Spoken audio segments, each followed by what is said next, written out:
Does life got you down? Maybe you need to pick me up. Rely on these two gays. It's Pointed Questions with Jen and Nick.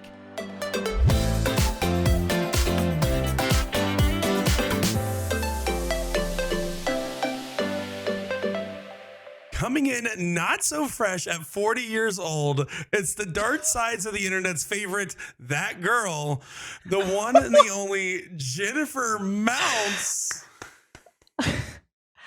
So we're doing this roast style. Okay, fine. Virtually sitting next to me is a man who spent over a decade in darts, one of the most beloved people in the sport, which really says a lot about the industry because let's be real, Nick is the human embodiment of this could have been an email.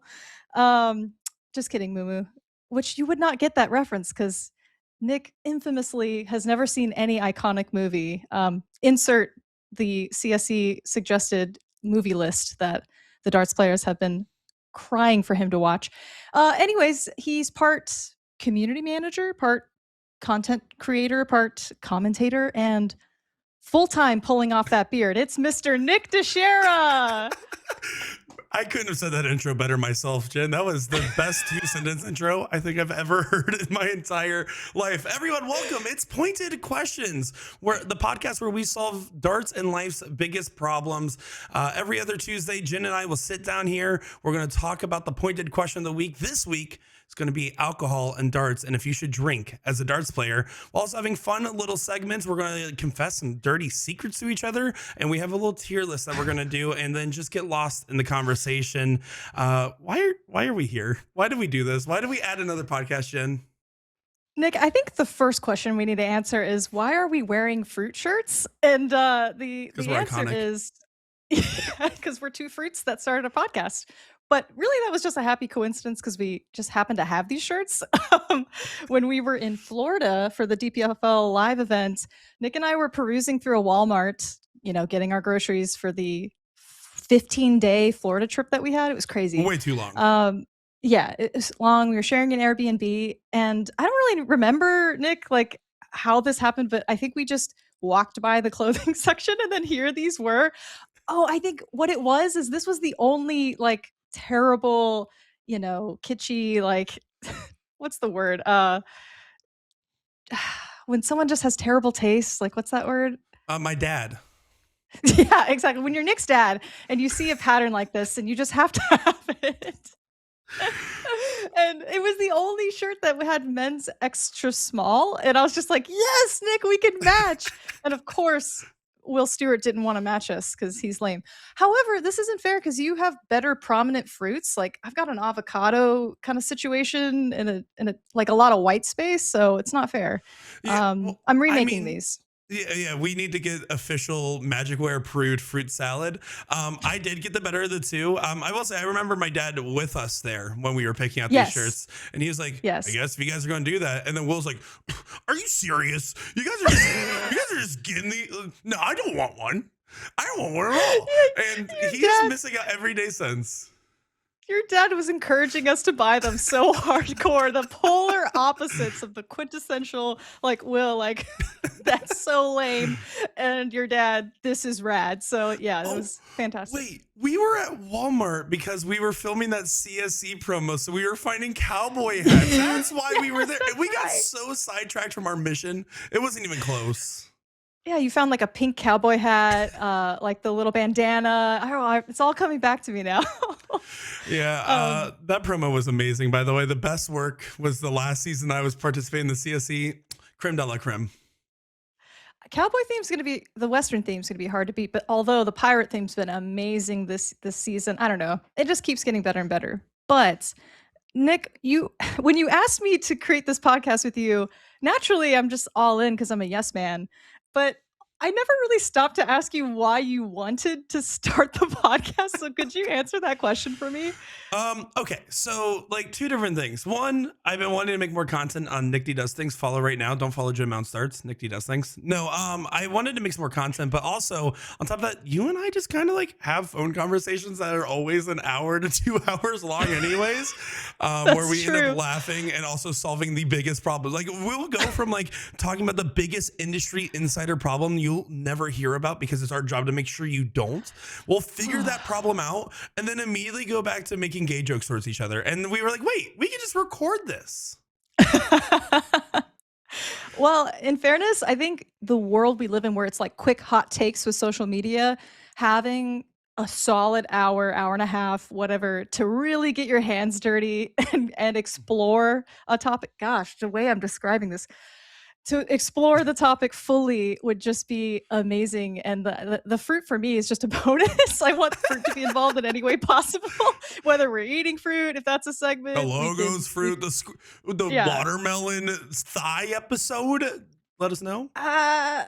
Although you scared me off on that. So for a long time, I have been so ignorantly confident, wildly arrogant in the fact that I think I can crush a watermelon between my thighs, which Nick has informed me the amount of force that's required to do that is well beyond my physicality. So I think I'm going to go for like a melon, like a cantaloupe or maybe something. And then Nick gets the watermelon and we see what happens. I don't understand like why we have to be handicapped in our fruit smashing. I feel like if we don't believe that handicap should be a thing in darts, why should we do it in fruits? Okay. Do we believe that? Should that be the pointed question for next episode? I don't know. It could be because I can tell you handicaps, that's fine to exist. But like if it's the only thing you ever play in, no, don't do it. It's bad habits. Get out of there. The curse. It's real.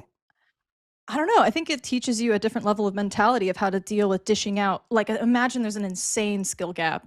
It's a totally different strategy. I think it's a fun, refreshing thing that is a good tool. Anyway, we could hash this out next episode. Sorry, but you for guys now, don't get that. I was about to make my whole crack dealer analogy, and you guys don't get that now. You guys have to wait a week or 2 weeks, however long. That's fine. But I am very excited to do this, Nick, and I think you're right. We just want to make content for free, and we would be talking about these things anyways. So yes, the lazy answer is we just want to make use of our time because every 5-minute phone call turns into 2 hours. Well, and on top of that, I mean, like how often, like I know on the mic, there's a certain sense of I'm going to argue it's professionalism, although some may say otherwise. That's expected. And then, you know, certain cadence and candor I have on my actual social media posts. Lately, I just been wanting to get real, dog. I just been wanting to talk about stuff. You want to get real? Cover stuff. Yeah, I want to like be unfiltered, not have to worry about anything. Just kind of let the world take it in, take the opinion one way or the other. Take the opinion. Yeah, no, they're going to take it. It's not. They're going to take it. They're going to take it. They're going to say it's tasty AF opinions. All right, that's what they're going to be saying. I just wanted a chance to like have a space to vent, and frankly, you and I usually end up going devil's advocate back and forth with each other, anyways. So, is your inspiration to give it to them? Is it out of like you want to help people, or is more things grind your gears and you want to get stuff off your chest? Like, is it a big combination of a bunch of that? I just got stuff to say. I don't shut up. It's not, like that's really it. There is no like altruistic goal of like I'm going to save the world or like or a smaller short-term goal. It's literally like I just got stuff I've been thinking about, and like every time I'm like, okay, if I sit down and talk to myself, I might actually have to get checked in for schizophrenia at my local psychiatry office. And I figured if I at least have you, then I can have something where I'm like, okay, maybe I'm not in this room alone. I think this is going to be really healing for me as well because I get so overwhelmed with the level of quality I want my content to be at, like top tier professional equipment. Garbage. Like we can put it all here. Webcams, shitty rigs. I really want to post how I've set up my laptop right now. And this scene, it's so bad. Anyway, this is gonna be good. I call this down and dirty content. And I feel like a lot of people do have questions that simply just don't get answered in the darts world. So this is your chance for our 5 fans that are watching this first episode. Comment your questions. We actually will answer them. And these are personal platforms. So there is no filter that needs to be put in place. And that there's something freeing about that because I do hate being so political with how we have to tackle questions or just ignore questions entirely. So I'm right there with you. I'm glad we're on the same page. Anything we say here does not represent the companies of which we work for. We do happily respect all of our employers and contractors. Thank you very much for having us on. Oh, no, I hope they fire me. You said you wanted to get real. Oh, no, we're still getting real. We're getting real. Steel is real. No, nope. I'm kidding. The bullshooter guy can't say that. I can't say that. Wait, are you a steel tip purist? Is that your confessional tonight? I'm not gonna lie. So I was like reading, which hold on, you're not ready for my confessional. We have content confessionals later. You're not ready. No, I was reading a Facebook memory that I had the other day where I was like recapping me at like a local Florida steel tip event. At the bottom it said, "Everyone that knows me knows that my heart truly always lies in steel." And I was like, when did I say that? like, Wow. yeah, to be fair though, I do love playing steel. I probably play steel way more than I play soft tip, but that's just because I prefer practicing steel. I think I still love the gamified nature of soft tip though.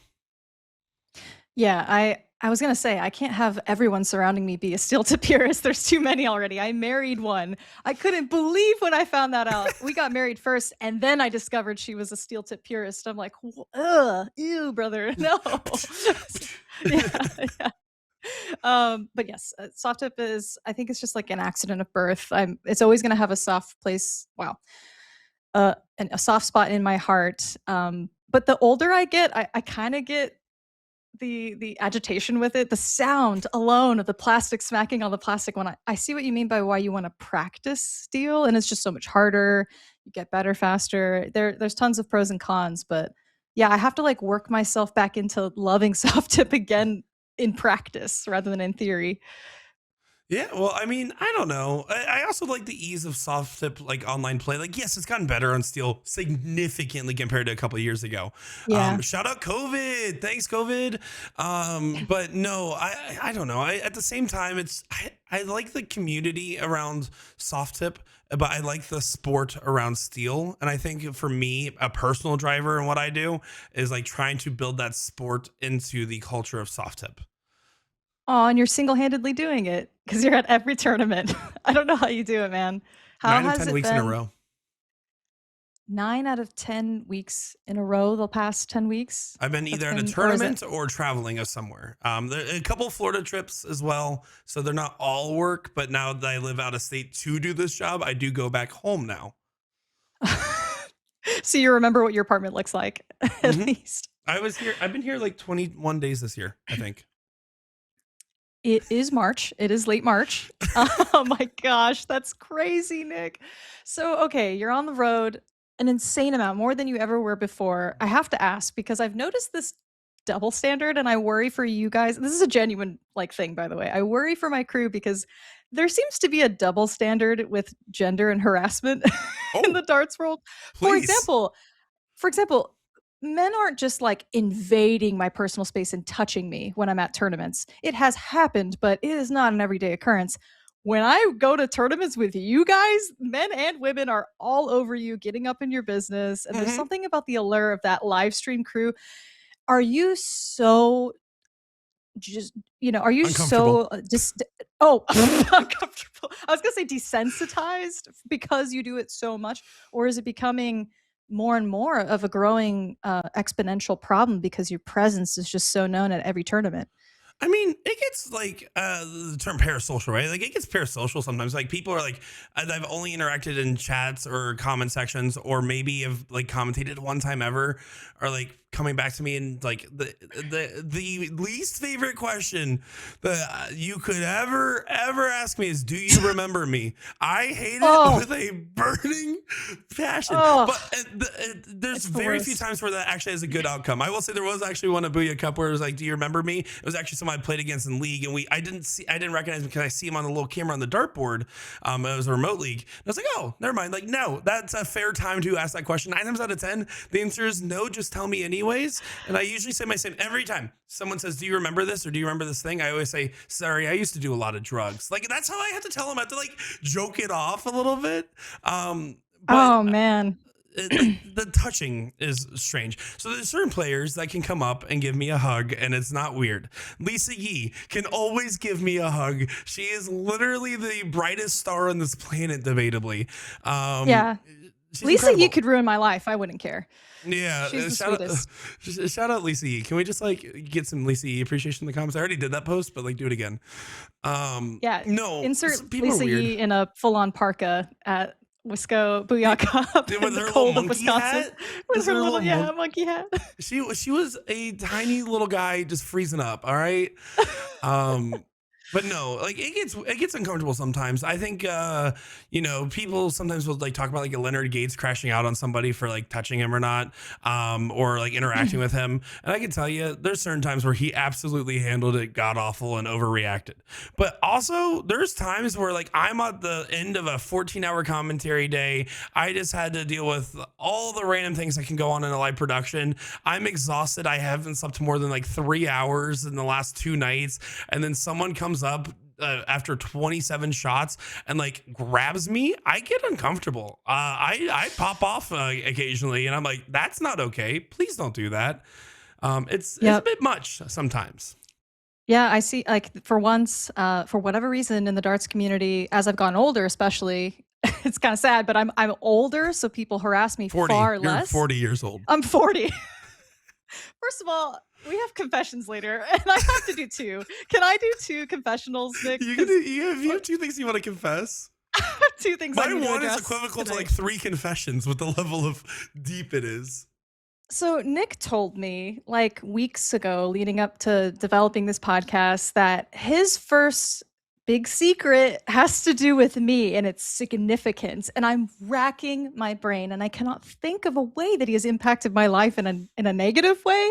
Oh, And it's he bad. keeps saying the fact that you can't even think of it makes it so much worse. And I have genuine anxiety, like because this segment is at the end of our podcast, that I'm just freaking out. I can barely speak, but we're gonna get through it. We're gonna be fine. It's gonna through be okay. If we get canceled out of the first episode, I'm still posting it. I have the recording. Oh, right. So harassment. Getting back to that. So people clearly know there is a physical filter when it comes to me, but I feel like for you guys, that's just not there. And maybe folks assume it's okay, like strangers especially, they think it's okay to like love up on you guys. And obviously, like everyone can use common sense and understand shaking someone's hand, giving them a hug, asking for permission to hug them, all those things. It's understandable. Quick pat in the back. Like that's not what we're talking about. I have basically seen people give you guys lap dances without your permission, strangers, girls that are like kind of young, it's just I just feel bad for you guys, and You make I'm it not sound there. so much sexier. Like, oh yeah, we just walk into a room, we sit down, they give us lap dances. I don't know, it just happens. She's my cherry pie. Yeah, that's what being a darts commentator is, kids. You can just get lap dances all the time. Yeah. It's terrible. Okay. Are there full-blown groupies? Maybe, but that's not what we're talking And about. there's But it sometimes is full-blown gropies. Yeah, there are full-blown gropies. All I'm saying is for anyone out there that thinks it's okay to like peel back the curtain and just pop into the live stream production crew while they're commentating, like I want to smack you so badly. I wish I was there. I would be so quick to backhand someone. The amount that it happens to you guys is insane. Like it's one thing to catch you in the hall when you're just trying to dart through. It is another thing entirely to just like bust down your doors while you're working and just ruin a match commentary. Yeah, and here's the thing. I actually don't mind at all people visiting or coming in or taking a peek at the booth. Usually ask somebody first. Ask a tournament official if you can peek your head in there and have them escort you in, or ask one of us. And if we tell you peek your head in at any time, then do it. Just gotta be quiet. That's it. Quiet, no touching. That's all I ever ask. Hey guys, fun fact. This is a lesson about literally anything in life. Consent is sexy. Consent. We like consent. It's like tea. We could just make a little sign that says quiet, no touchy. You guys could wear that. Yeah, sometimes Will needs to remember that. He has this habit of like poking me in my sides because he knows I'm ticklish, and then I crash out. I did it once this weekend. I was like in the middle commentating. He touched my side. Sorry, we just finished commentating. We just turned off our mics. Touched my side. I freaked out, turned around, I smacked his phone out of his hand to the floor. And he's like, dude, not cool. And I was like, dude, I told you not to do it. So maybe no touchy is a company policy now? I'm not sure. Does he like it because you're like Pillsbury Doughboy? Typically, was that just a bad reaction? No, I'm always like, no, I jump, I slap, I can't help it. It makes me crash out so much. It makes me crash out so bad. Is this why you adopted the stance of flipping your chair around and like approaching it from the back, like because that's hip hop? Yeah. Sorry, what am I doing? I'm approaching it. You take that chair and you flip it around the And the, I, the back for my way, lap and then you dances and then or for commentary? for commentary. That's like the position you've adopted. Like, is it Mhm. because it helps you with defense of not getting touched in the sides? No, I just move a lot and it's easier to like grab on the bar of the chair or like on the head of the chair and lean forward if I'm being honest. Also Mm, then like I will sometimes switch to standing up while commentating. So like I'll stand up and then like I'll like have like my like foot or my knee on the actual like chair sometimes. interesting. But that's only when I'm commentating. When I'm producing, I'm sitting in that chair because I gotta have access to all the buttons at all time. I could not stand and do. I couldn't stand and talk. There's no way. I have to be like inches away from the monitor to see what's going on. It's Fair. tough. Tell me how you feel when we're commentating at 1 a.m. and then all of a sudden you're gonna be like, man, I might need to stay awake. Whew. I'm just glad I got to go to Nebraska. It's been on my bucket list. Good old Omaha. Didn't have time for the zoo, but that's all right. No true. You know what makes me No zoo. upset, Jen? You know what grinds my commentator gears? What grinds your gears? Is that like so sometimes we drive to these different events and stuff like that, like Omaha. And why is it that energy drinks are doing the Baja Blast mentality of only being at certain gas stations for certain Oh, flavors? Monster Energy Drink, I'm talking to you. You will never sponsor Pointed Questions unless you give me all the flavors that I like, sent directly to Rockford, Illinois. No, Casey's gas station, which is in the Midwest, is the only one that has the red, white, blue flavor, which is a combination of my three favorite flavors. And for some reason, it tickles my brain. And then I go somewhere and I can't find it any other gas station. And they have these other exclusive flavors I feel like I have to try that just aren't as good. Like, why can't we just accept that Baja Blast is sold in stores now? And that's fine. Even Taco Bell gave up on the dream. I will still say I'm like a straight from the machine purist of the whatever flavor profile was dedicated to specific Taco Bells. It's like it peels in comparison getting the bottled version in gas stations. Same to be like Coca-Cola tastes the best from the tap in a McDonald's. McDonald's Like Sprite is there's just something crispy. there's just something about it. Baja Blast is my ultimate number one favorite drink, but it's now like number three ever since it got bottled. Gotta say DP is probably number one in Mm. the soda land, but We've argued we'll about do sodas that. a few times. Yeah, Jones I don't want Jones to Root touch that Beer, one. best soda of all time. Can't convince me otherwise. They literally have these soda bottles, Jen, with pictures on the front from like different photographers that just submit photos. And on the inside of the bottle cap, it gives you like an affirmation or a fact of some kind. Oh, The you best. reminded me of Snapple, the Snapple days. Oh, Snapple All right, but facts. we have a much better tier list for today. I'm very excited for this segment coming up. All of our segment ideas, Nick, I'm actually butthurt that we didn't do like 6 this episode. We're only doing 2, but that would take like 3 hours. But yeah, we've got some pretty good ideas cooking up for future episodes.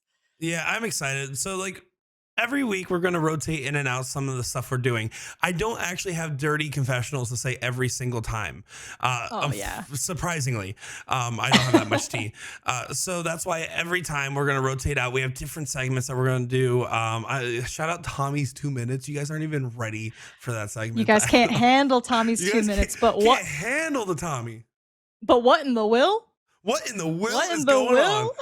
That's gonna Um, be the best segment. Really, I gotta be honest, guys. Jen just was like, I just want to do a bunch of listicles, and I was like, Jen, I'm Gen Z. What the heck is a listicle? I've never heard of it. It sounds like a popsicle that's like worse. Listicle. I It's still just where really you don't quiz know. someone on their general knowledge of a specific topic and they have to guess the top 5, top 10, whatever. And, we just run through and we pop up the answers like over time. Very popular format. Oh, is that what that's actually called? You've explained to me 3 times, not retained it once, by the way. Oh my God, Nick. It's okay. You have aphasia. So I shout out hashtag aphasia survivors out there. If you know what that is, you're a real Aphantasia. one. Dang it, aphantasia. See, I can't I retain do also this sometimes word. you had aphasia saying the Oh. wrong word and getting it confused though. So good job. Exactly. Exactly. Aphantasia. Look it up. It's It's like crazy. I still Fantasia, can't believe it. the movie. It's just like It's not. Oh, it's the yeah. same thing. That's a trip. I haven't Yeah, seen it's that movie. crazy. I know you haven't. You haven't seen any movie. Wait, You have you seen 50 First Dates? That was the quote that I No. had from before. Yeah. 50 No, First I did Dates. see Never it on never seen TikTok the it. other day. Like it came up.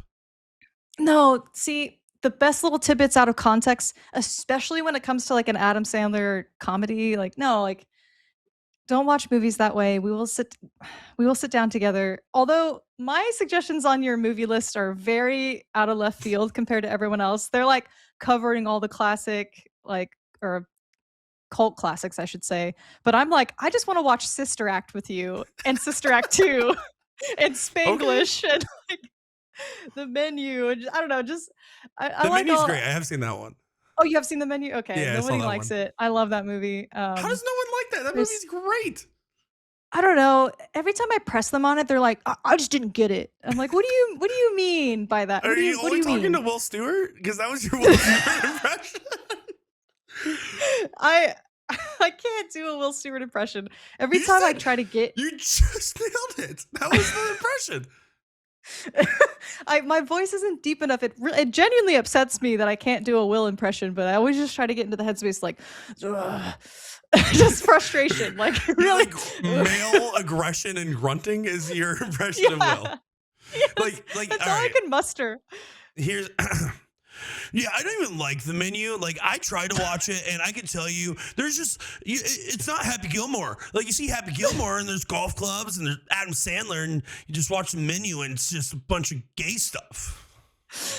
That's my Will Stewart impression. It's like Although he wouldn't it's say like a he's bunch in of the gay room. stuff.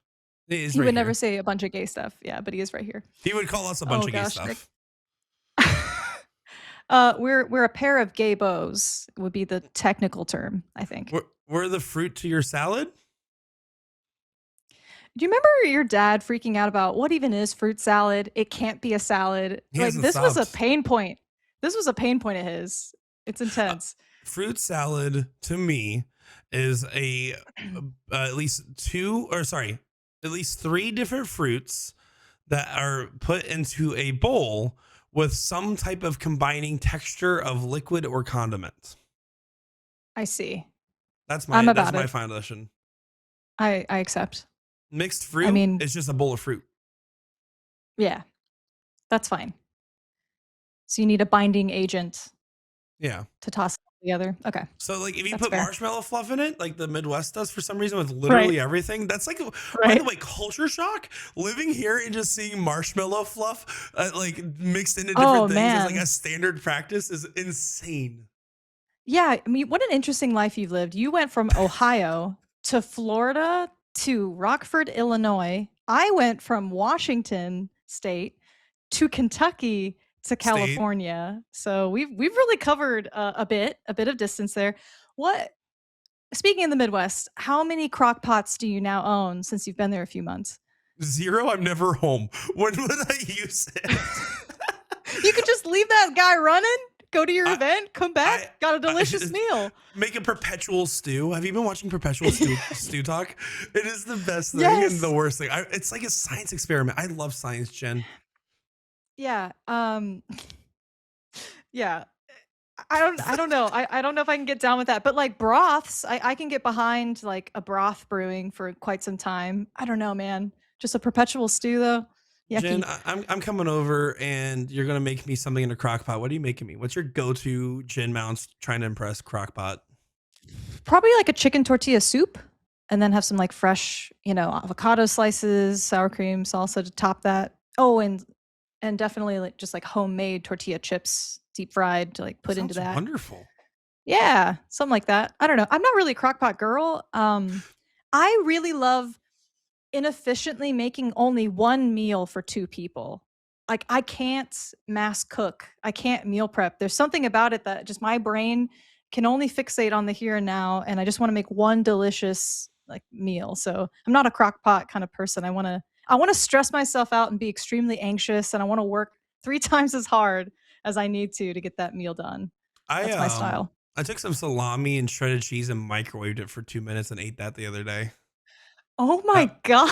It was awesome. It was great. Well, then I wanted to chef it up, so I put like a little bit of like seasoning on there, like some Cajun seasoning, garlic powder, and a little bit of like minced onions. Way to like elevate dried that minced onions. dish. And then I put a little bit of garlic aioli and Tabasco siracha on top. Oh, I would like to boy. remind everybody, I know I live in a recreational state. I don't smoke weed. This is just, that was just dinner. Oh my God, Nick. Okay, what's the most? You're such a bachelor, my guy. What? What do you mean? What's? This is a perfectly normal living setup I have here. Hold on. They call you know how they call it girl dinner? There's like a thing for boys now. Boy kibble? It's called boy kibble, where Is that you just got this? like your. It's like you just got like chicken and like rice and that's it. And there's Yeah, no that's seasoning or I don't know. That seems to be like how you would typically dish up something for yourself. So what's the worst thing you ever made for yourself due to either laziness or like just lack of interest or lack of knowledge to cook something? Oh, I used to make meatball rice goulash. That was a classic. I would like get the rice cooker. I would like make some rice, naturally, what you do with a rice cooker. I would then like mix it with cheese. I would make cheesy rice. That would make meatballs. By making meatballs, I mean the whatever frozen brand was on sale that week at Publix at the time. And I would chop Oh, them up a little bit. And then I would like sometimes throw a little bit of hot dog in there or something. And I would like mix it oh, all up with like a bunch of Kewpie mayo and like sriracha. oh Um, God. and I would just eat that. Cheese, mayo, sriracha, grade D meat, no seasoning or like diced Oh no, onion or I would probably just put like the classic dried minced onion, garlic powder, okay. and Oh, so like some like some powdered, yeah. Cajun. Yeah, nothing Mm. fresh. This is like something I can make in 25 minutes with like, and like the prep is me cutting up the meatballs. Like that's the most amount of effort that goes into this. Well, Since I an don't. I error in know. I judgment, asked. you asked the question. I asked the question, and I should have been. I should have been aware that the answer would haunt me. Okay, That's so you sad. used to be a little bachelor. What'd you make? What was your Gin Mounts snack of like your Well, debaucherous choice? I will say I had a fast food problem. So when I was eating bad, I wasn't making the food for me that was bad. I was definitely doing like a Mickey D's Taco Bell kind of situation. So I I'm not like perfectly fast food free. However, if I ever do eat it, it would be like maybe once every 6 months. So I've been pretty good the past 8 years. It's kind of funny, like, I met my wife, and I instantly lost 15 pounds just because of the way she ate. I just stopped eating fast food, and then we got married, and I just tried, like, my hardest to get in shape, so it's quite the opposite story of people, like, letting themselves go. She kinda almost doesn't like it because, like, it's been, like, a little bit of the opposite where, she always jokes with me that I feed her like 3 square meals a day, and she's just not used to that from, like, childhood neglect. This Oh is so God! bad. I Oh don't no! know This why just I'm got saying worse. this. You just kept going. How do we get from meatball goulash to here? I don't know, but, that's my story, I'm sticking to it. Anyway, I really can't think of a specifically bad thing that I've made for myself. I would say You, just the most, like, indulgent I've ever been, like gluttonous would probably be I'll make homemade nachos, which that's not even really all that bad, but I mean, the whole bag of shredded cheese, like chips. To me, that's like really losing my cool of I'm being bad tonight. So, Jennifer Mounts. yeah. You look at me right in the goddamn eyes right now, and I just Yeah. confessed to the internet what meatball goulash was. And the worst you can say Uh-huh. is, well, one time I had a burger 8 years ago. Fuck you. All right. I hate it here. You just baited me. This whole podcast is actually just so Jen can continue to show that she's the best content creator in North American darts. Well, first of all, I think it's really cute that you think we're in competition for best content creator. Secondly, secondly, No, you didn't offend me. no. That was just the meatball goulash making my heart hurt a little bit. You're fine. Oh man, I'm gonna think about it and I'll get back to you. But maybe my confessional would be that I'm just lying this entire time about everything. So would your There's mind be no, blown if I could pull that you're off? just not Honestly, married. I'm not, guys. You- I'm straight and single and ready to mingle. That's what is really going on everyone, for please. sure. I'm going to clip that out of context and you can approach her at dart tournaments now. You just show her the Yeah, clip. Be like, oh, this is my pass. yeah, yeah. All Um, bets are off. Do whatever you want. I do have to say, though, the signs of like why I most want to be in love. Jen, do you know why I want to be in love? I think love is your partner surprising you with like a homemade dessert when you're in bed all cozy, comfy, and you didn't want to get up to do anything, and like you didn't ask for that either. So that's why I imagine anyone would want to be in love. Does that happen to you a lot? So much. Oh, Tirza will just go out and buy a sushi knife and become a freaking sushi master and like go to the KP Market, Korean Plaza, buy a big old slab of sashimi and just whip me up the most delicious. She will just decide that she wants to like understand quantum mechanics and then does. Like she's just a very she's very capable powerful. person. She's so powerful. Yeah, I think that's probably the biggest benefit of just like having someone understand you to a point where they can be so thoughtful where you didn't have to ask, and the surprises you genuinely because you wouldn't have even thought to like ask someone to do a specific thing that you would love. So you somehow got that right, because the reason I want to be in love, Jen, is because if for me, it's boy dinner every dinner. All right. Yeah. I eat for substance. You know what ate for tonight? It was a rotisserie chicken. Like that's it. Just like full caveman. Big man eat little bird. If I was in a whole relationship, rotisserie chicken? besides the point, I irrelevant. No, so but like being in a relationship to me is like, okay, I love doing things for other people, and therefore I Yeah. will do this thing for myself as well by like being like surprising them and learning their favorite recipes. And like I enjoy cooking. I don't have a desire to cook for myself because I would rather use that same time playing Slay the Spire because that's a great video game, or like making darts videos. Like that's why I don't cook, and that's why meatball goulash exists. I'm very glad you took the time to elaborate on that because you could have just said, I want to be in love so a woman would cook for me. And that could have been taken very wrong in this day and age. Like, I know you're not an incel or part of the manosphere, but that was dangerously close to We it. were worried about this. For a flighting moment, I was a little The bit man matching worried. fruit shirts with you. You're worried that I was going to make a sexist comment from an incel-based perspective? Hey guys, I Oh, think on that note, let's go to our first segment of the show. Jen, let's yeah. make a pizza. You want to make a pizza?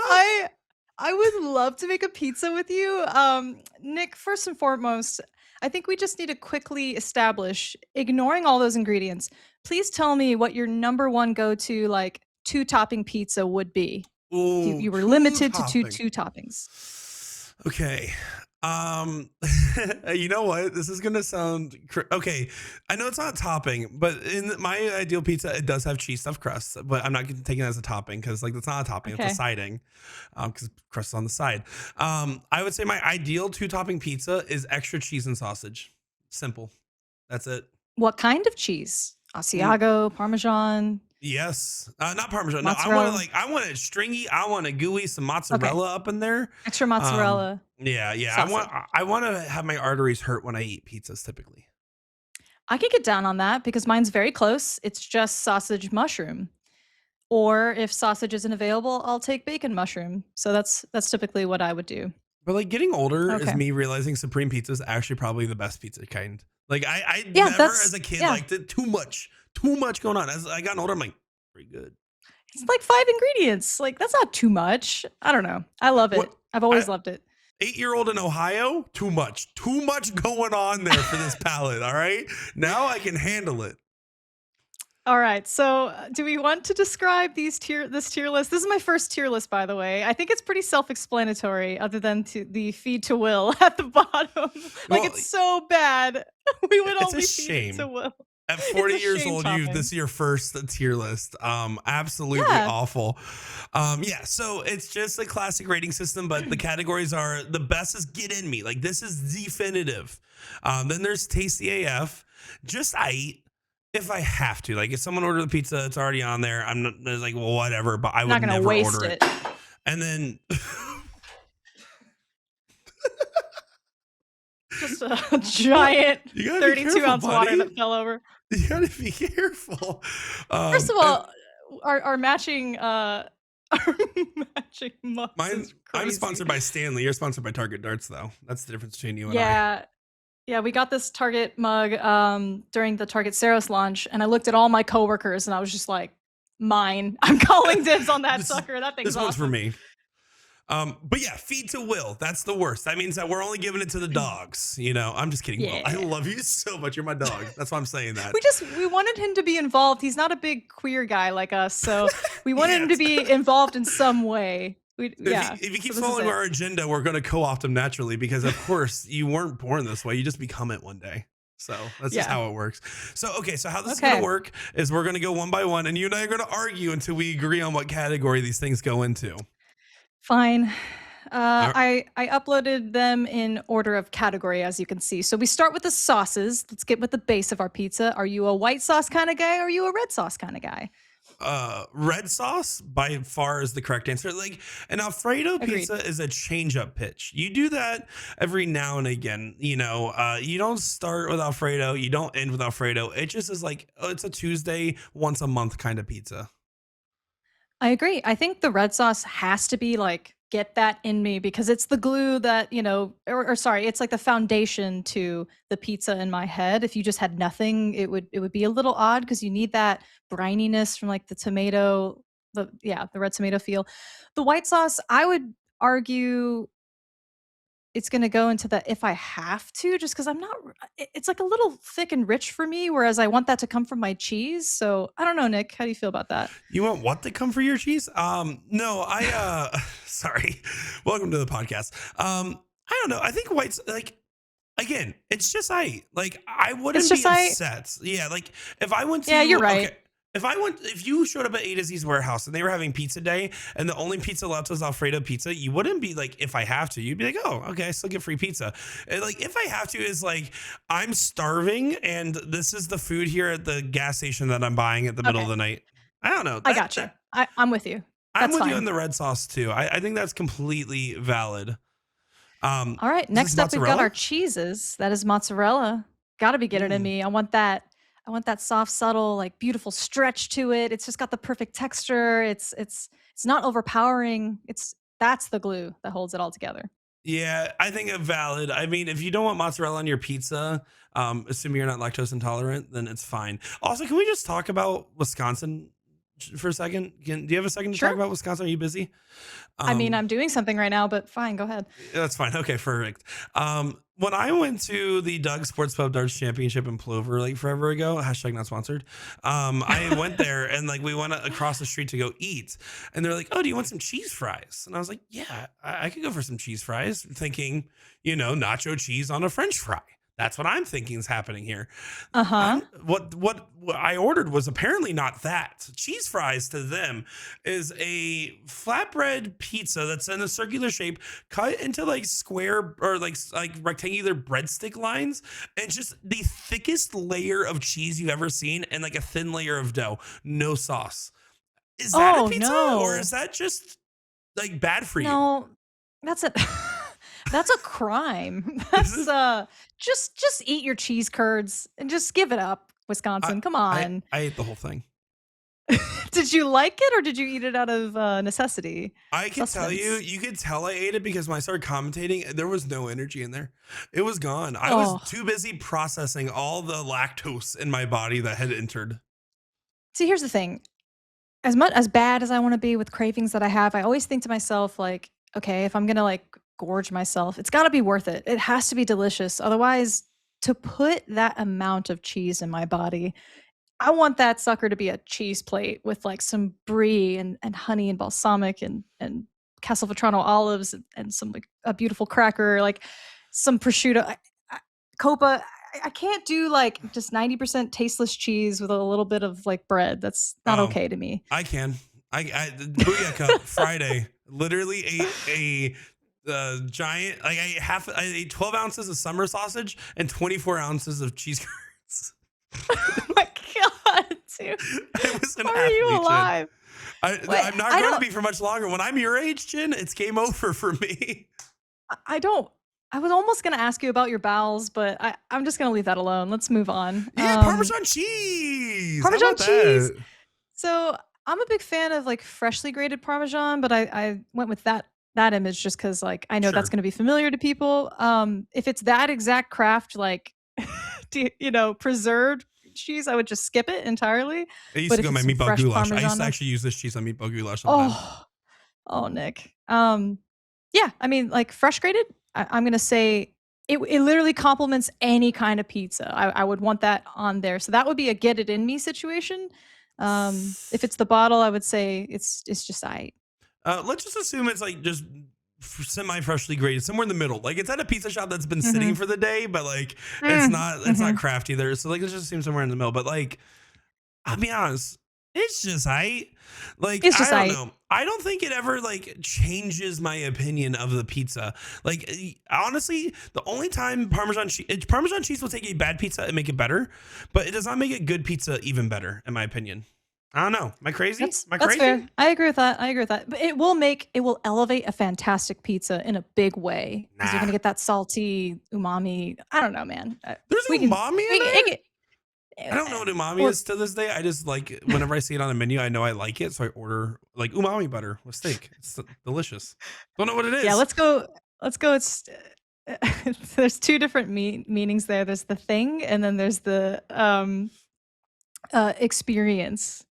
It's like saying mouthfeel or savory. It's like saying savory, umami. I'll be Anyway, honest. Every time I hear the word umami, I picture sea urchins. I don't know why, and that's what I think umami is. It's like just like that's sea that's urchin guts. that's unagi, I think, Hey, there right? it is. I'm pretty sure. I'm not We're Japanese, but I'm pretty sure. hey, you're close enough. All right, let's go. Just right. Just right. Perfect.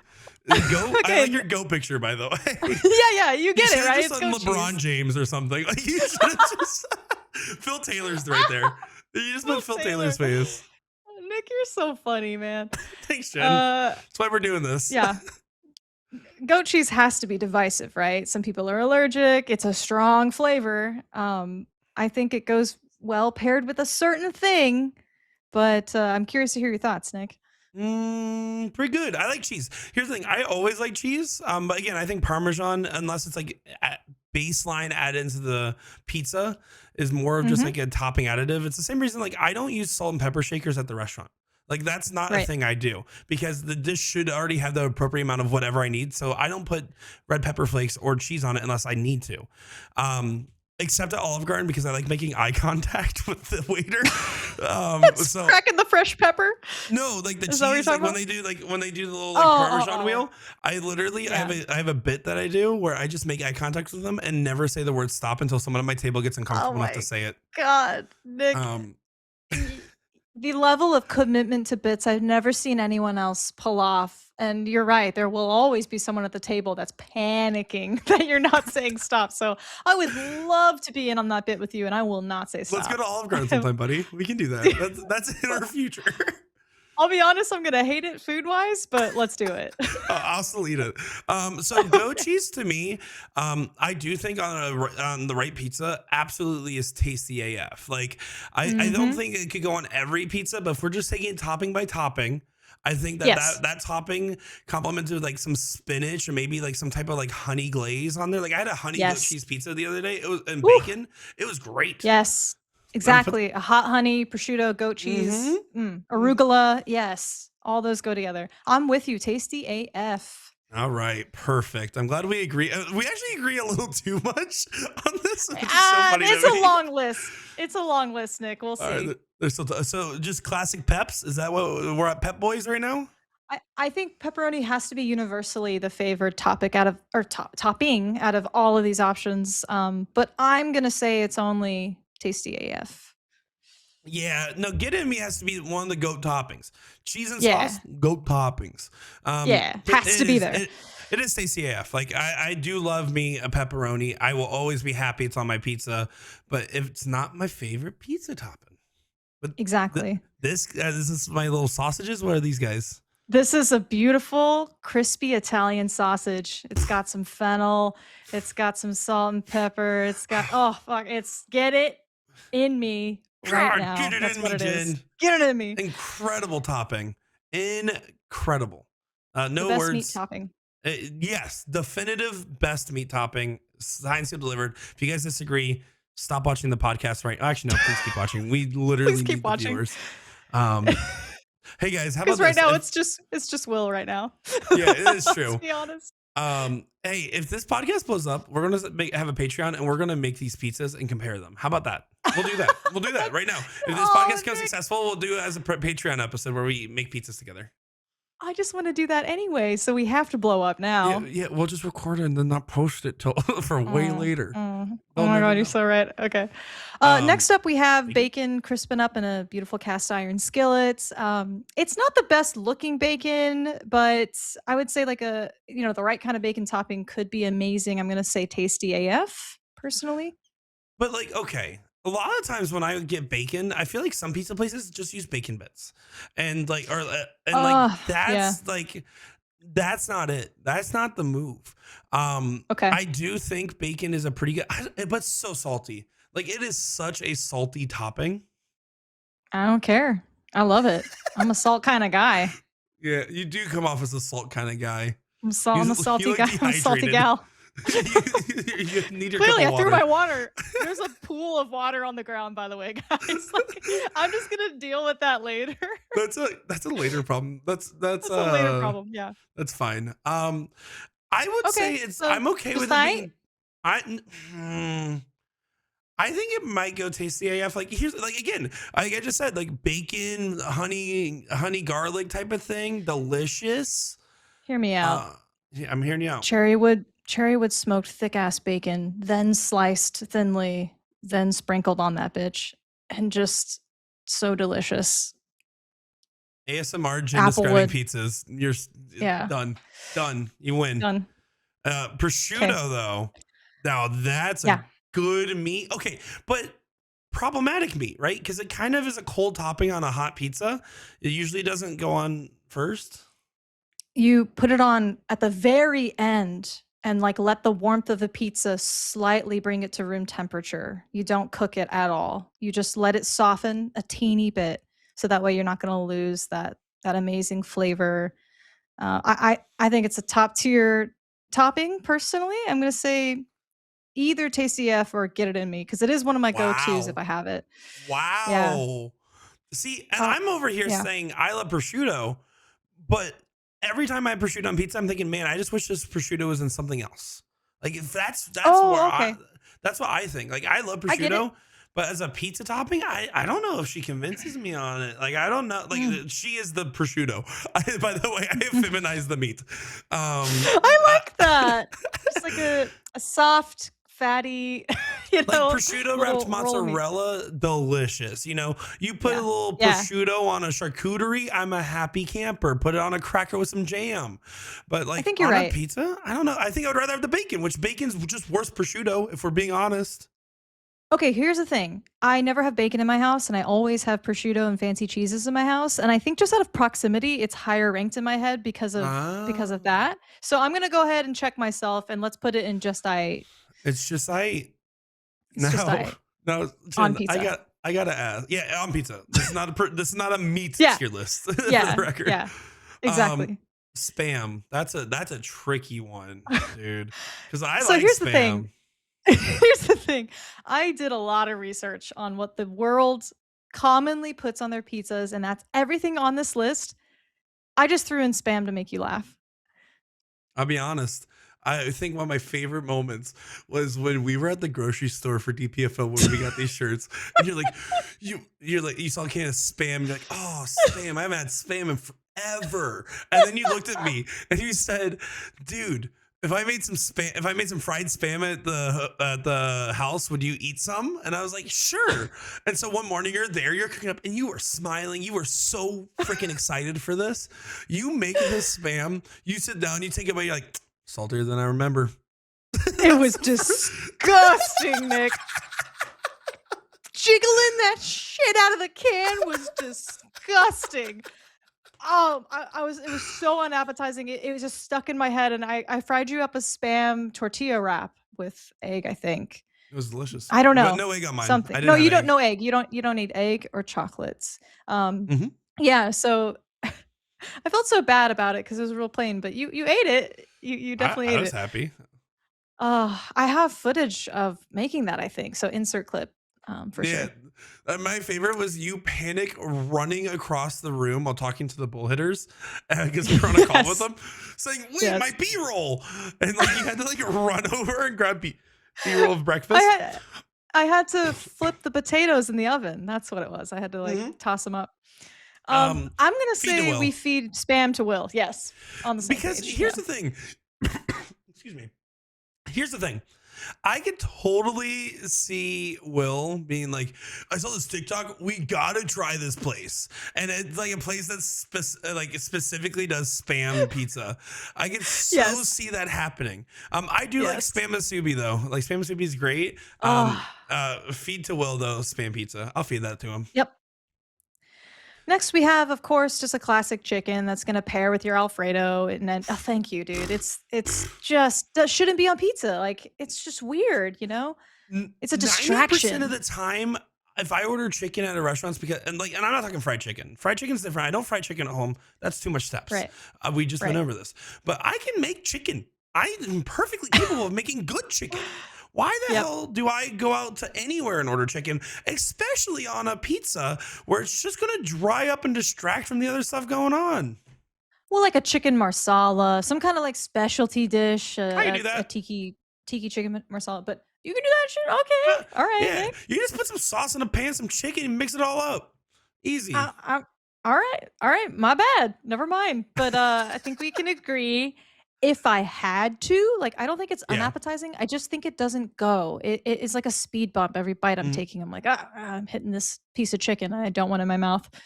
Agreed. No, like there's no other way to describe chicken on pizza. If you like someone told me their favorite pizza was barbecue chicken pizza, like I would actually unfriend them. Like I would stop talking. If any of Dude, you are barbecue chicken pizza stands, I'm sorry, go get help. dang, Nick, I don't think we're gonna disagree on anything, perhaps, but we're not even halfway through, so maybe I'm wrong. Meatball goulash, Jen. Meatball Meatballs. goulash. Meatball was surprised me. I thought I was like the one and only person that's ever put meatballs on pizza just because I wanted a protein on there because my wife's obsessed with like 3 cheese pizzas and like veggie pizzas and nothing against that. I'm just like a meat kind of gal, you know? That's what I crave is a something savory.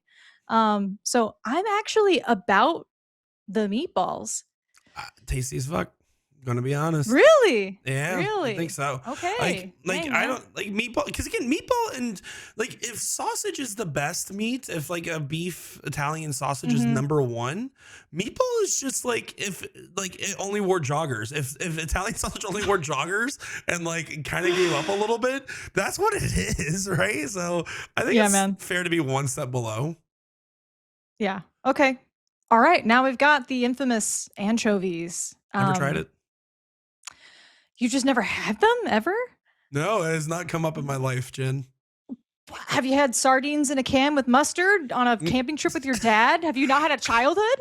No, I obviously haven't. I haven't seen any movies, Jen. No, I Oh haven't done my that. God. I went camping What? once, and all I remember was reading Captain Underpants. That's it. You've been camping once in your life? Yeah, like, just one Wow. time. I wasn't not a big camper, big nerd, soft hands, stay inside. Okay, I need people to comment in. Is camping is just a rite of passage that everyone does a lot, right? Or is it just because I'm a Pacific Northwest girly, born and raised? I'm not I saying don't, I I'm want to go confused now. camping again, but like camping is like just like role playing homelessness for me. Like I don't love the feel, Oh, not Nick. the vibe. Oh, it's Go like one of the hiking, best go watch pastimes with stargazing. friends. Best pet? No. Have you ever done drugs? Yeah. Way better. I'm gonna be honest, I have, and they're pretty freaking cool sometimes. But no, like man, like connecting with your partner, like I don't know, it's hard to do for me as an adult. Like especially like I'm so bougie, I need like something soft to sleep on. So that's my issue is just the sleeping part. Everything else around camping I love, but I'll take we'll go. We'll do a friend getaway. You want We to do a gotta little we gotta camping change your trip? mind. Yeah, we gotta change your mind on this. I will try Burgers around the anything fire. 7 times. Okay.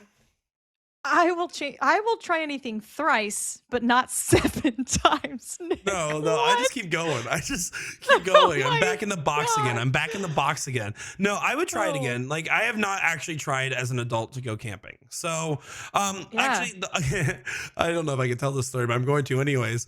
The last time I slept in a tent was on a trip to Ohio, and then I was 18 years old, and I had a girlfriend at the time living in New York. So on the way back back, we took a detour. Me and my two friends drove from Ohio to New York, which was not bad on the way back to Florida.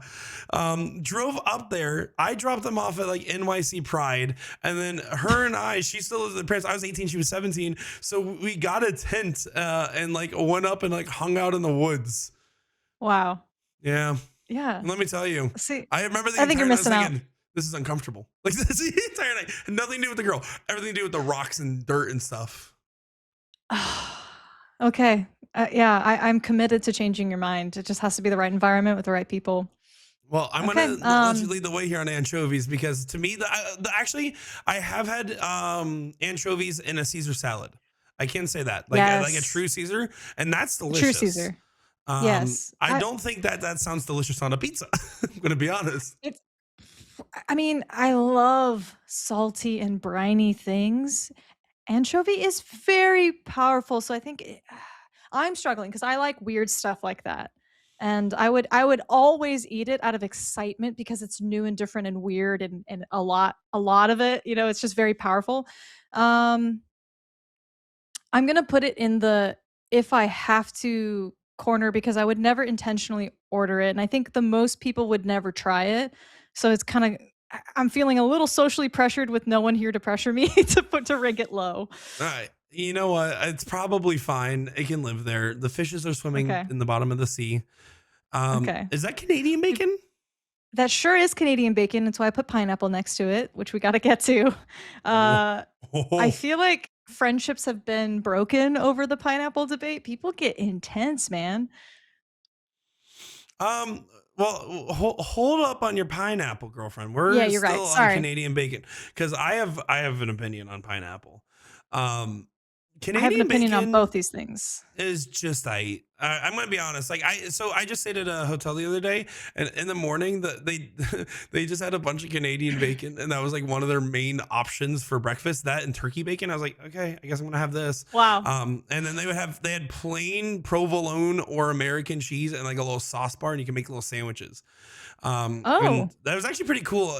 But someone that's not participating in the world of carbohydrates, just having my little ham sandwich roll up of just crumbled up turkey bacon and like Canadian bacon and sauce. I was like, this is the most okay-ish breakfast I've had. So for me, it's just if there was like a combination pizza with that topping included, I'd probably eat it just fine. I don't think I'd be upset. So like I would have to be in a particular mood or in a group that's ordering it. I don't think I would personally order Canadian bacon. Yeah, I would go so far as to say if I had to, because it kind of just makes me mad it's not classic like pork belly American bacon. It's the Mhm. pork loin. It's the pork loin, I think, is the Canadian bacon. So it's just like if I'm gonna be bad, I want to be bad. I Yeah, want that crispy, fatty, She salty, like she don't want your loins Canadian bacon. She wants that crispy fatty loin of the nice yeah. meat. I want Got that it. pork belly. Get that in me. So yeah, I would say if I had to. Now Pineapple. pineapple. Here's the thing, man. I like it with American bacon. Don't like it with Canadian hmm bacon, but I don't hate hmm it. I don't hate it at all. I like it, man. I used to go to this pizza place that used to put like little like sliced macadamias with the pineapple on the pizza and then like some actual like bacon on it too. Um, Oof. one of the craziest pizzas.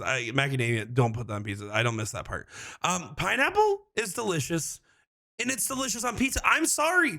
I'm sorry that it offends you that Yeah. pineapple's on pizza. We can just admit it is delicious. It's a change up pizza. It is not. If it is your favorite Yeah, pizza, you're yeah. wrong. If you're ordering all the Yes. time, don't.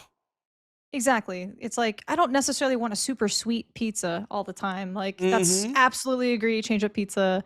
What are we ranking it though? Are we gonna say it's just alright? Are we gonna be daring and give it a tasty AF and So piss again, people we off? like prosciutto, but like we can't prosciutto every time. Alfredo's Yeah. fine. Like I think it probably does belong in that category because everything in tasty AF every single time I want. Pineapple, there Got is it. times where I probably am not like 100% in on it. Okay. I'm with you then. Just All alright? right, but jalapenos, however, Mm. I'll be honest. I love spicy things. I love jalapenos. I Mhm. don't think I prefer it on my pizza. I'm a bell pepper Andy. Give me like bell peppers for like crunch. But Yeah. jalapenos on pizza, I feel like are so distracting. Yeah, I don't want a classic, like, Mexican build on a pizza. I want Okay, I wanna stay more classic What's Italian flavors. what's a classic Mexican build? I'm sorry, I gotta ask. Like, imagine a taco salad on a pizza. Like, I don't want romaine lettuce and Fair. and lime and cilantro and jalapenos. Like, I don't want I don't want those ingredients Okay. All right. on a pizza. Also, I also love spicy foods, but I have shed a tear over a rogue jalapeno seed getting in my mouth. Like, they can be they're scary, dude. Like, they're sleepers. I don't know. Yeah. I get scared to eat them with my nachos. I like them. I like pickled jalapenos in that way, but yeah. Sometimes I put pepper spray on my tongue just to feel alive again, Jen. Oh my god. You do an amazing job having a social public persona of being so kind and optimistic, and like the deep dark emotional turmoils you're going through on the inside. It's such a stark contrast, my guy. Yeah, Real yeah. talk. Yeah, we're on a floating rock in space, guys, and nothing matters. I'm just trying my Yeah. best to hold it down. Yeah. Yeah, I feel like yeah. I've earned the right to say that. That's fair. Well, I always say there's a difference between Nick and Dominic. Not me and my dad. We're basically the same person. But like Nick and Dominic, Yeah. myself. Nick is the out there like, hey, blah, blah, blah. And then like secretly there's just a really sad boy that's with pepper spray in his room, I guess. I don't know. The pepper spray might be a bit dramatic, but um, if I have to, I will eat a pizza with jalapenos. I don't think it's gross. I don't think I'd feed it to Will because he doesn't like jalapenos. Oh, see, I'm gonna feed it to Will because I have to. Like, I would pick them off of the if I You have would to pick him off. pizza. I would pick them off. I'd be that girl. Yeah. You would pick him off. I mean, Mm-hmm.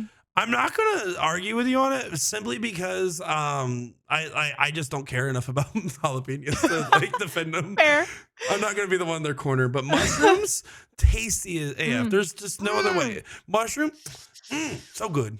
Mu- Dude, exotic mushrooms. Like, when we get into just the mushroom world, get them in me every which way. Mushroom in ramen, mushroom on pizza, mushroom just scrambled up with anything, like an omelet. I'm having a hard time settling with the tasty AF, but I'm gonna Well, leave it up to you. I would vote it okay. get it in me immediately. I'm looking at the rest of the list here. It very Mhm. well is probably the best vegetable now that I think about it. And best Mhm. vegetable probably deserves get it in me. I'm thinking because like the Yeah, only other like bell peppers are good, but I think mushrooms add better flavors.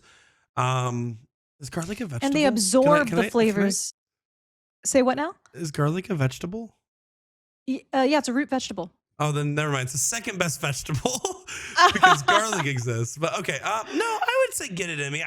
I become a big mushroom on pizza guy lately.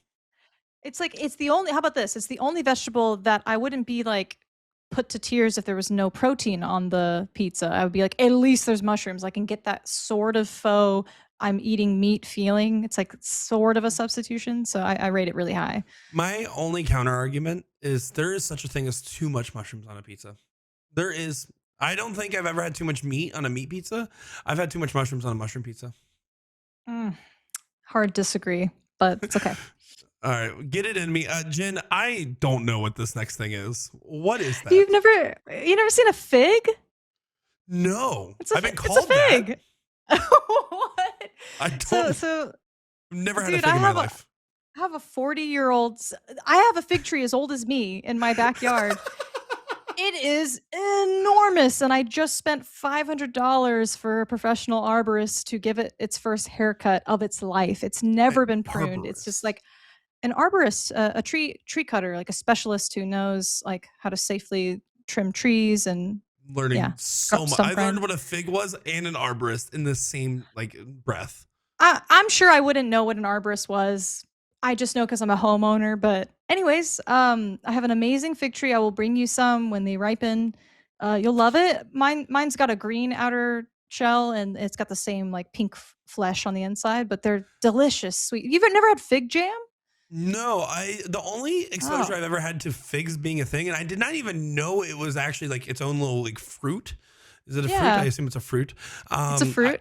The only reason I know that they exist is because I remember fig noons were like culturally relevant like 10 years ago. And like that's about as far as I've gotten with them. Like that, I didn't do any further research. I'm like, all right, sounds good with me. Fig Newtons. I thought it was just like a little like granola bar thing.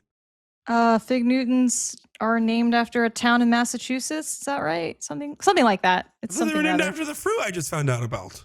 No, well, they have the fruit inside of them, but the Newton part. Anyway, okay. Not related to Isaac. Fig, not related to Isaac Newton. The fig for me is a change-up pizza. It's gonna go amazing with some like honey or a balsamic drizzle. I mean, dude, in New York, if you get like a fig, oh, it's so good. But yeah, if you just can't even imagine it, like I think it's gonna be hard for you to rate. I'm thinking I'm going to feed it to Will based off the picture. That's what I'm thinking. I'm It's like, so yeah. good. I like, Will, here's your jalapeno spam fig pizza. You can have that. So you're just excited about building him the most disgusting pizza down there, is all you're saying to me. No, I love him. Okay, I love him. He Dude, doesn't deserve Nick, it. what we should do, our next like bet where there's stakes, loser has to eat the pizza off the feed to Will list. Like it's all those ingredients put together. Bro. All right, you're in. Done. That's it. Chat, you heard it. Follow the non-existent Patreon if you want to watch that episode. Oh my God. Let's just Okay. go on OnlyFans. What are we doing? Okay. So if it's a change up, I mean, it's a fruit. I'll put it in the fruit tier of just I eat. All right. I'm fine with that. That's Jen Mounds special right there. Which leaf is this? This isn't spinach. What is that? Basil? That is You got fresh. so close to the I screen. can't see. I don't have my glasses on. That is fresh basil. No. It is. Yes. Oh, margarita pizza #1 for me. It's all right. You know, like it's basil. It's just dude. You love a caprese salad, don't you? I don't know. I thought you loved basil. I do. No, I guess I'm not smart enough as a man to know what basil tastes like separately. I don't know. It's one of the best herbs there are. Oh my gosh. Okay. Hear me out. Margarita pizza. Simply beautiful, thin crust, topped with tomato sauce, fresh mozzarella, fresh basil, gorgeous little drizzle of extra virgin olive oil, and just like a pinch of salt on that bitch. Fucking delicious every single time. Like, I think it was created in honor of Queen Margarita. This sounds like a wives' tale, but I think this is right, back in the late 1800s. So, yeah. And I think the red, white, and green toppings are supposed to represent the Italian flag, which that's just cool as hell, man. Or the Mexican flag tilted the other way. Yeah. Okay. For me, I'm going to say basil, tasty as fuck, but I'm okay if you put just No, it's fine. I just don't know what it does. You know, like I just really like if I had to say like, you know, like I go to the office, I can go to everyone's office in my job and tell you exactly what they do because I understand the job that they accomplish is a function in the corporate shareholder providing value machine. You know what I don't understand? What the hell Basil's doing? I don't have a problem with it. Like it's like that one dude named Steve in the back that like he still works there and you pay him because he's a little funny at the like company lunches. But other than that, you have no clue what his 9 to 5 is. That's what Basil is. All right, man. Agree to disagree. Now, garlic, the goat, might be definitively the best topping on pizza overall. It's just the best out of all the core things, like roasted garlic, onion, butter. It just doesn't get better than that. It's got to be the base for everything for a reason. Literally, like right there, like we put them all together. Like those three ingredients are like the unified go. A pizza with sauce, mozzarella, and garlic is still freaking delicious. And every other topping is just trying to get to that level. God, I want to make this pizza at the top. We can. Oof. We can just do that. That's actually that's the other part of the chat. So that's the other part. Yeah, winner has to eat the bottom pizza. The winner gets the nice pizza, and we make them together. yeah, that sounds perfect. Like fun. Okay. What next is up? We've got Nick. Are you serious? But it's an artichoke. That's an artichoke. Thank you. I also grow artichokes in my backyard. I'm gonna grill one for you with the beautiful like garlic lemon aioli to dip into and the melted butter. It's just incredible. Yeah. Artichoke hearts, a lot of people put them on pizzas. This is where I feel a little bit like your comment about prosciutto, where you feel like it just doesn't belong there. It's really good isolated from the pizza. That's how I feel about the artichoke. Like it gets overpowered or is overpowering, and it should be a separate flavor Yeah, profile for me. I like artichoke and anything else. I don't think I've ever had it on a pizza, and I don't want it there. I don't. So I would say it's Let's fine as see. a change up, but maybe it would be even down to if I have to, if I'm being honest. I think it belongs in the just I ate, because you can buy the jars of like kind of, briny like artichoke hearts, and like those are it's weird because I put artichoke hearts on for my wife. It's like a request of hers, and it's like funny that I'm just now realizing I don't like it. I'm just now realizing I've been habitually making this pizza. No, it's not a feat to will. It's not, no, it's not a feat to will dislike. It's if I had to, and I have to because I'm married to someone who loves them. So yes, that's the real definition of it right there. You coming to terms with your opinion on artichoke in real time. Guys, this isn't just like we're here recording the podcast. Like this is Jen will do this all the time, where she'll start saying her opinion because she feels like that should be her opinion, and then talk herself out of it by the end of the opinion. It's incredible. It's art. Yes, man. It's a psychological disease textbook problem that I need to deal with, that I need therapy for. Don't you encourage me, Nick? Yes, and okay. Are we talking actual mater slices here? Is that what we're? Yes. So I feel strongly negative about it as well. It's weird. You already have a tomato sauce, and I don't need bland ass, cold, wet, watery sliced tomatoes with no salt on them, blocking all my other shit. So yeah, that's a feed to will. Now, I will say there is one pizza ever that can get away with having actual like tomato piece on it, and they're diced. They're not slices. If you put slice of tomato, no, I'm saying bad words. Okay. But it's called like a mariachi beef pizza, and they have like tomato on it. And they make a really spicy sauce that's the baseline, and spicy sausage, and then there's like a piece of tomato, and it's really good at cutting that down. And that pizza is also topped with sour cream though. So like this is not a normal pizza. So this kind of goes exactly in line with, I said I don't want like classic Mexican flavors, and you just described a mariachi pizza. I think I stand by my statement. It genuinely sounds good.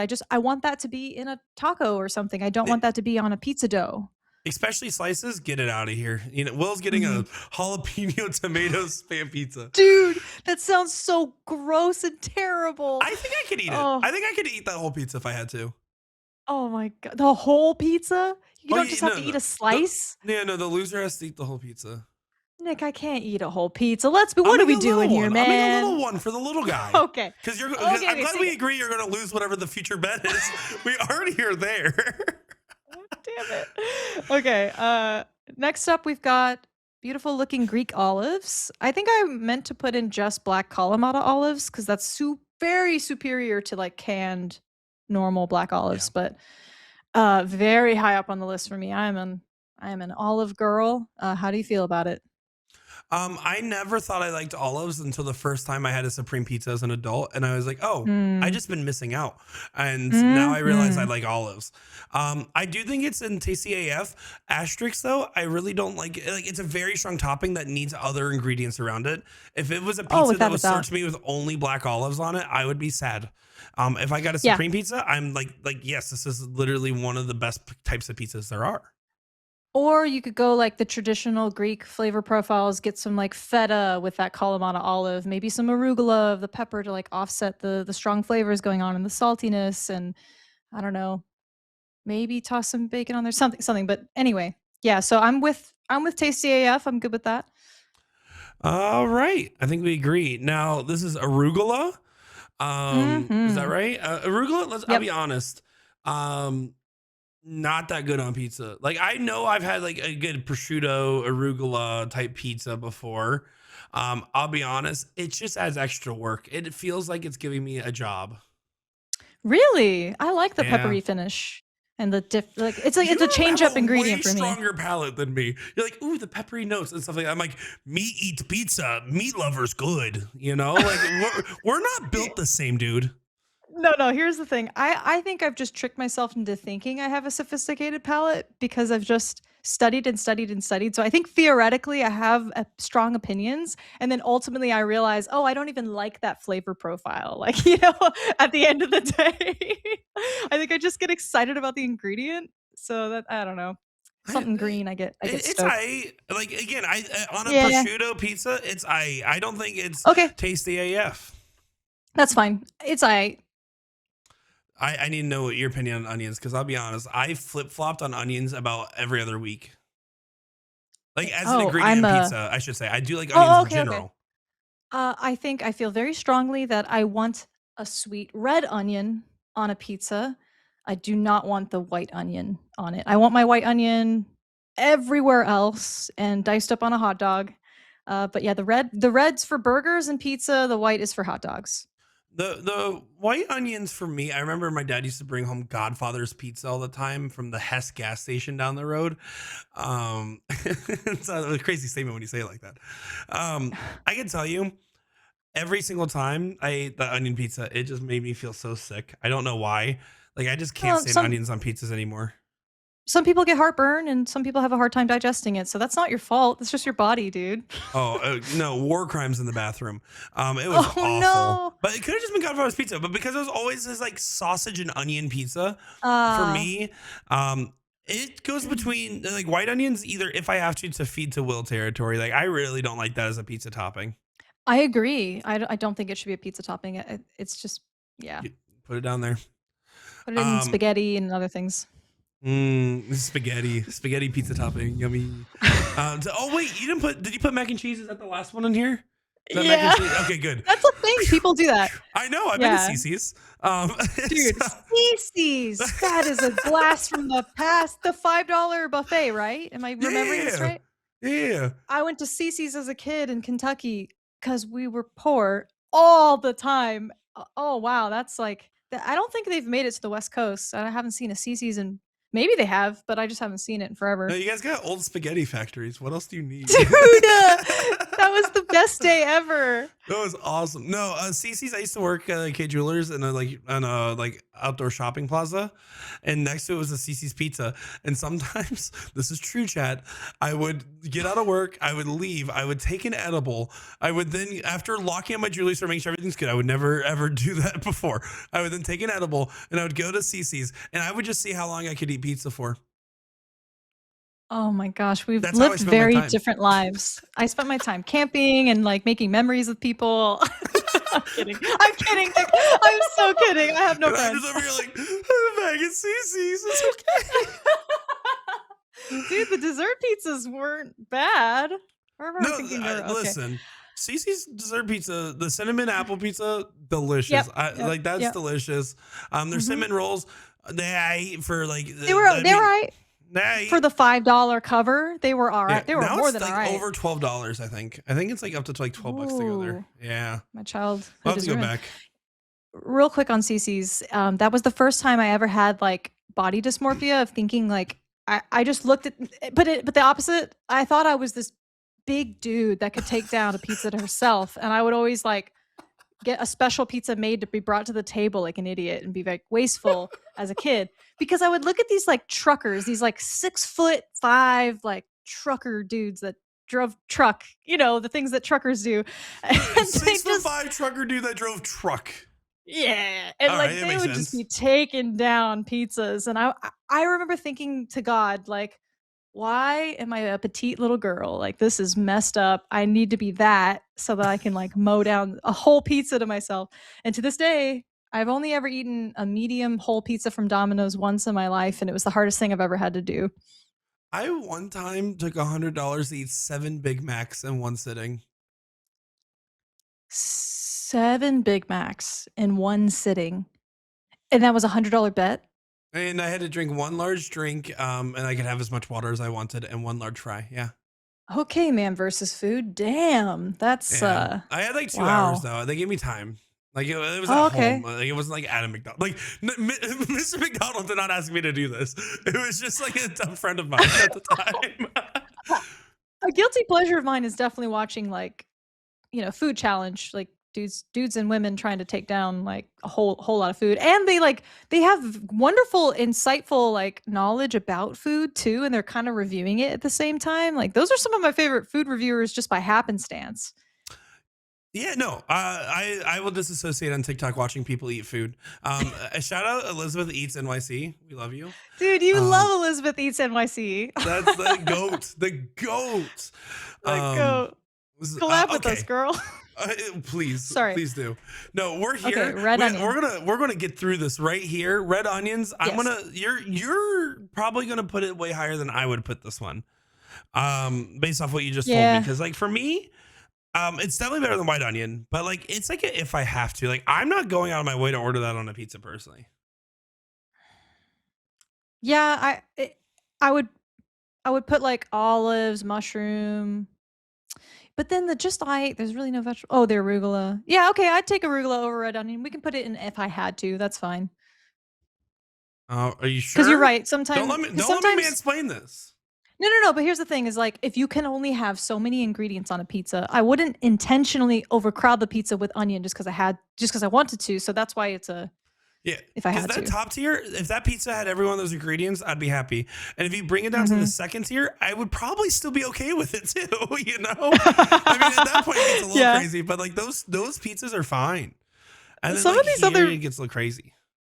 Yeah. Oh gosh. So in the if I had to is chicken anchovies, Canadian bacon artichoke and red onion. Oh my god, dude. Okay. If I had to eat that pizza, I guess I would. Actually, I think that if I had to, pizza definitively is a pizza is worse than the Feed to Will pizza. I'll be honest. Yeah. I think that's a worse experience because of the combination. Oh no, for sure. Oh, for sure, because the combo, exactly. Because like just I eat's actually like other than the fact that Alfredo's there, like prosciutto, pineapple sounds fine, fig, arugula sounds fine. Okay, 2 separate pizzas, that would be fine, but all together, that's weird. Yes. No, yeah, especially with Alfredo with any of those. Okay. Other than okay. Spinach. Next up we've got spinach. Yay, spinach. I love spinach on its own. I think it's weird on pizza, if I'm being honest. I don't like spinach warmed up. I like it cold and crispy. It's the same as just to me. Like it adds extra work to the chewing of a pizza. Like it's not gross. I wouldn't even be mad. And if pizza was like if spinach was on like a pizza like ingredient list, I'd still probably order it if I like the sound of the other ingredients. But for me, it's just fluff. Like it's the same as arugula to me. I think I like it slightly more than arugula, and that's about but I'm pretty neutral on it. Let's see. Can we change anything we already put on the list, or is that like it's done? I'm open to requests. I may consider granting your wishes. Okay, so based on what you said, either like spinach kind of has to be alongside arugula, or arugula needs to come down a tier, and you could put spinach in the just I. That's in my dream world. That spinach goes up, arugula goes down. But all right, let's do it. I think you feel more strongly about arugula than I do about spinach. Yeah, I'm the opposite of you, where I put arugula up 1 tick above spinach. I think it's fine. Give me one of them. Yeah. If you're saying that there's like that peppery tone, then it's fine. Okay. There's a lot to break down there. But first, bell peppers, tasty AF. I'm gonna be honest, they add crunch. They add a little bit of texture. I'm a big fan of a good green pepper. Finally, we disagree, my man. It took a million ingredients, but here we are. We've been aligned this whole time. Dude, hear me out. I love a crisp, sharp crunch in my food, just like the next guy. But I don't like the flavor of bell pepper in my older age. I think it's just like too strong and kind of steals the show. And it's always like so raw. I feel like they never cook it enough. That's and fair. It's like raw and just it distracts me. I would feed that to Will. It's so bad to me. Whoa. On a pizza. Whoa. Yeah. Whoa. Yeah. No. I said what I said. No, ma'am. No, ma'am. Okay. If you didn't want to put it in tasty AF because a lot of times they cook it wrong, that's a fair enough reason. Because there's a lot of places that do bell peppers wrong on pizza. But if you can't convince me it's not the same as a fig, I'm sorry. You just can't. You can't convince me. Like you can put in just and I don't think I'd argue with it. Yeah, bell peppers and figs are like the same level of craziness. Like I don't like Feed to Will territory. I mean, Feed to Will is like, again, I love Will, bottom tier. You know, I don't know. I literally had a backup light for that exact reason because I knew it would blow out. Anyways, As bell I like pepper, just I not even think bother turning on lights, by the way. I have like full shadowed face. it's okay. It's okay. Um, oof.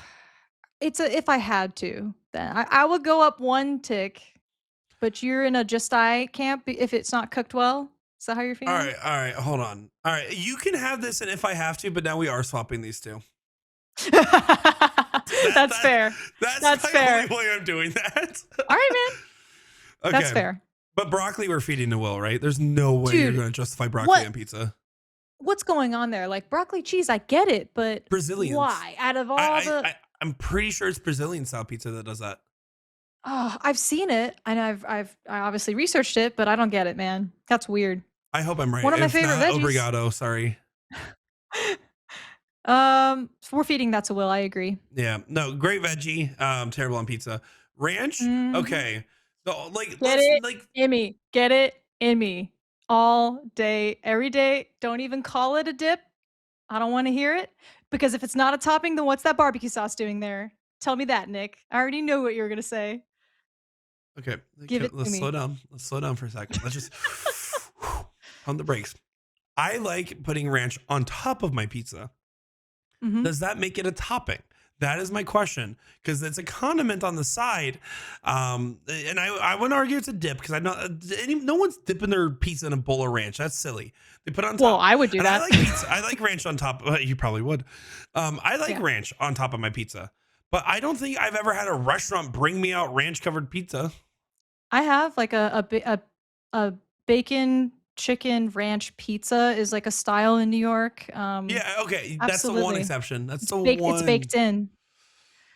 Well, here we are. It's a I love topping. it. It's Cause like yeah. if we're talking like I'm taking a little bit of ranch and I'm putting it on top of my pizza, then it is a get it in me for me. I think ranch on pizza belongs.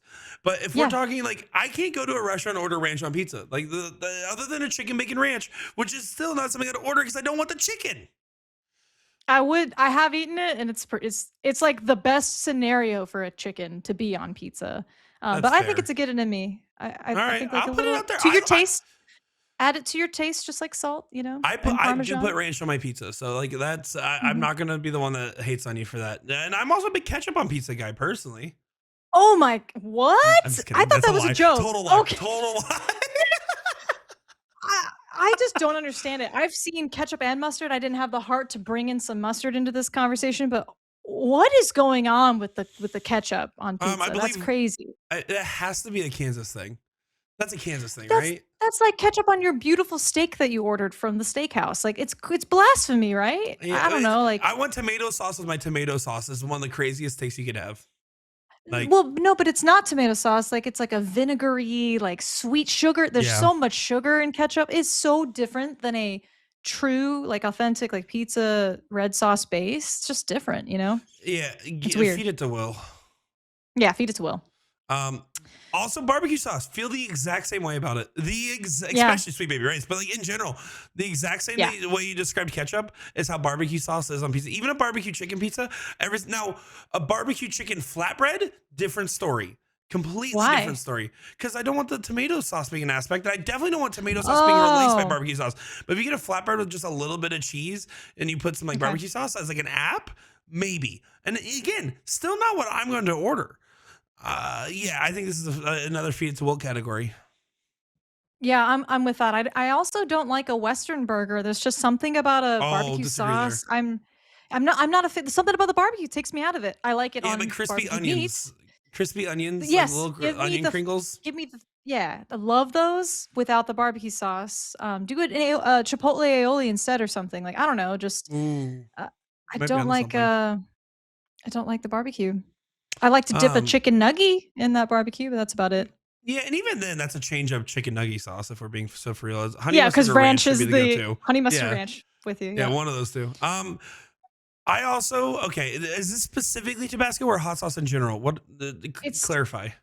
It's specifically Tabasco, which kind of blew my mind. I was like, Hmm. I can kind of understand certain hot sauces complementing certain things, but like Tabasco is like a diner. If I can mix it with ketchup and throw it on hash browns and eggs, sure, but it's never been my favorite. I do like Tabasco sometimes. It's not my go-to hot sauce, but like I actually don't mind. Like occasionally, if I just want to like sabotage my taste buds, it's great. Yeah.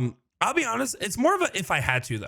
Like I don't if like someone handed me a sausage pizza or chicken pizza with hot sauce on top of it, I would still absolutely eat that. I think you're right. Yeah. I think it goes up Okay. there for me. Like it's Okay. I'm not ordering that, but like it's fine. Totally. Okay, I'm with you. All right, we're in the home stretch. I We are. read Heinz beans goes on pizza, and There's no I way the bullhitters sort would of, approve of this. dude, I don't know because beans on toast is delicious. Those specific Heinz tomato beans on toast is so good. Barbecue pork beans, whatever, terrible on bread. But yeah, I don't know. I've never You're had telling it. me these goddamn UK European folks go up and say, all right, what if we had beans on bread? And then they were like, what if we were Icarus and got even closer to the sun by putting beans on different other breads? No, gotta draw the line somewhere. Nick, Ridiculous. do I think it's gonna be really good on a pizza? No, but would I try it? Yeah, hell yeah. I'd try that. I would try it. I would try most things 7 times, Jen. And I will tell All right. you, I would try it. Okay. It's a if I had to, then I think we can agree. Yeah, I would try that. Okay, but by that logic, I would probably try Spam on pizza. Nope. I'm over Spam. I'm done. All right, fine. Done. We'll leave that one. Now, honey, tasty AF. Like Tasty so good. AF. So good. Hot honey, spicy honey, sweet honey, whatever. Yeah. It just depends on what it's going with. So good. The first time I had honey on pizza, I was like, oh, I've been living life wrong. Like it changed me a little bit. Yeah. Changed me. Honey with brie is just so good, and like some raspberries or blueberries. Oh. Anyways, now, is this pesto? This is pesto. I was struggling to find a good image. That's a basil pesto, by the way, but for the sake of argument. Basil and tomato pesto we're considering here, or are we just considering basil? No. Just a pesto, specifically. Okay. I don't know why that's like a common thing, evidently, but I don't recall eating a pesto pizza. I think I've seen it once. I'll put it in I like I don't know. Yeah. I nothing about that sounds wrong, you know? Like I'm good with that. It's aight. It's aight. It's aight. What is this? All right. I don't know what that is. This is a gorgeous balsamic vinegar that goes beautifully with a honey, brie as well, arugula, goat cheese. I think it's like that kind of camp. Just a drizzle, just a little drizzle, just like extra virgin olive oil. It's pretty darn good, but I'm gonna put in the just aight because it kind of goes along with the fig line. It's a change up topping for sure. All right, I'll agree with that because I don't have enough opinion on what looks to be the alien goop. Wait, you never had oil, balsamic vinegar, and dip your bread in it? But that particular one looks like alien goop. That's meant to be representative. Balsamic vinegar? That's a big word for Elmo. That's one of my favorite clips. Okay, like I am here for that part. No, Okay. no. All right. It's fine. Here we are. We've made it to the end. I can't believe we did it. It took us forever. But yeah, we saw this for like 15 minutes in our show run. This is the show. An hour. Yeah. By the way, this one segment was an hour and 5 minutes long. Oh my god. We sidebarred. We sidebarred a lot, but we have landed on the piece de resistance, a good old creamy mac and cheese. I have never seen the likes of that on a pizza. Have you? Yeah, Cece's Pizza. Oh, that's right. We just went over this. We did that whole thing. See, I'll be honest. It's fine. Like, if I had to, I would eat it if I was at a children's birthday party and it was there. I don't think I would go and order it. And honestly, like I said, like maybe it was like 5 years ago almost since the last time I had one. And out of all the things at Cece's, it was not the grossest. I can tell you interesting. that much. See, I remember Cece's vividly, and I don't recall mac and cheese being there. Maybe the chain in Kentucky for some No, it was like reason the main didn't. one you would go for. Like that was like the battle royale What? amongst the other children. Like when me and the boys were done airsofting, we're running in the CC's and we gotta grab it before they have to bake the next one. You have to sit there and wait and settle for like sausage. Shout out to Nick and the boys back in the Dude, day airsofting. I went and like re-listened to like videos I made when I was like 13 years old, and there was like a video where it was like me, I was like, yeah, my 14th birthday is coming up. You got the boys coming over. We're gonna go airsofting, go swimming, probably like eat some cake. And I was like, that sounds like a great day. I would do that right now. I would dude, I swear to God, I would do that right now. The fact that you were airsofting and not paintballing like a cool kid, I think that tells me everything I need to know how you throw darts under pressure. Yeah, it was. We weren't about actually trying to shoot each other. We were about pretending we were in Call of Duty. That's the entirety of it. That's even worse. Yeah, that's the Oh, truth. Nick. Unfortunately, that's real. I remember writing like a third of a screenplay where I thought me and my friends were going to use our airsoft guns and act out a military drama. This is. I don't want to talk about this anymore. Mac and cheese. If I had to. Oh my God. If I had Okay, to. all right, mac and cheese. I agree. If I literally shed a tear, Nick. Oh my God. I agree that if I had to is perfectly acceptable. Wow, look at our list. Look at the shape. It's we like a wanna middle finger almost. Yeah, it is. It's a middle finger to everyone's taste buds if the middle finger was one off. Oh. Do we agree with this? Is there anything that we want to move up or down here? Nah, I think let's just trust our gut instinct. This is pretty sophisticated taste buds created this list, I think. The fact that we agreed on everything, Jen, makes me so upset that this next session is about us confessing stuff for content. You know what, Nick? I think I just want to get it over with. Let's move on to the next segment. Content confessionals. Yay! Where our friendship might be over, depending on what you say, dude. What's going on here with your dirty little secret? Yeah, content confessionals where we say our secrets for content. Jen, we've been friends for quite some time, haven't we? Yeah, It's been darn 8 near years? 10 years. Yeah, almost 10. Well, I rounded up Round up, to a round up. decade to be cool. That's fine. We're getting there. So do you remember the first time I got hired for NDA Team Dart? Yes. Do you remember the food I wouldn't shut up about the first time I went to NDA Team Dart? The food you wouldn't shut up about. I saw a sign for it, and that my Uber driver recommended it, and I wouldn't shut up about it. And you and Will were so annoyed at me. Yeah, Bagel Mania? Yeah, Bagel Mania, right? Okay. So do you remember how I wouldn't shut up about it? So you decided one morning to I set up an order on my Uber Eats, and you grabbed my phone and put in your card to buy everyone some Bagel Mania. Oh my God, Nick. What did you buy on the company card? Jen, Nick. I'm very bad at managing my finances. And for the next 9-ish months, every time I ordered Uber Eats, it default charged that card. And I just kept thinking, man, my credit card statement was lower than I expected. And I didn't notice for 9 months? It was over $1,000, Jen, of Uber Eats that I may have spent. And I realized I did the math. And I saw it and I said, oh, and I didn't have any money to pay you at the time. So I just deleted the card and said, if it's a problem, then she'll tell me. And I just never said a thing. Nick, you're basically confessing to a crime right now, first of all. Credit card fraud is not okay. You hit save as default payment method. When you put in the card, you hit that button. I'm not saying I'm not responsible, but I didn't notice it. And the moment I did, I stopped, okay? Okay, Nick, here's the thing. That was my business credit card, right? Yeah. Right? Like it wasn't I would hope so, because if it's your personal card, you really don't pay attention to your finances. I would know. No, I would know. Yeah, I would know if it was me. Here's the thing. You didn't do anything to me all this time. I've been so anxious that you did something to me. You stole from our boss, dude. You hired me. This is was your card you're responsible for. I could have never caught this. I don't look at the bank statements that like the boss looks at the bank statements, and she's been thinking I've been charging fucking Uber Eats. She thinks you've been eating a lot of Wingstop.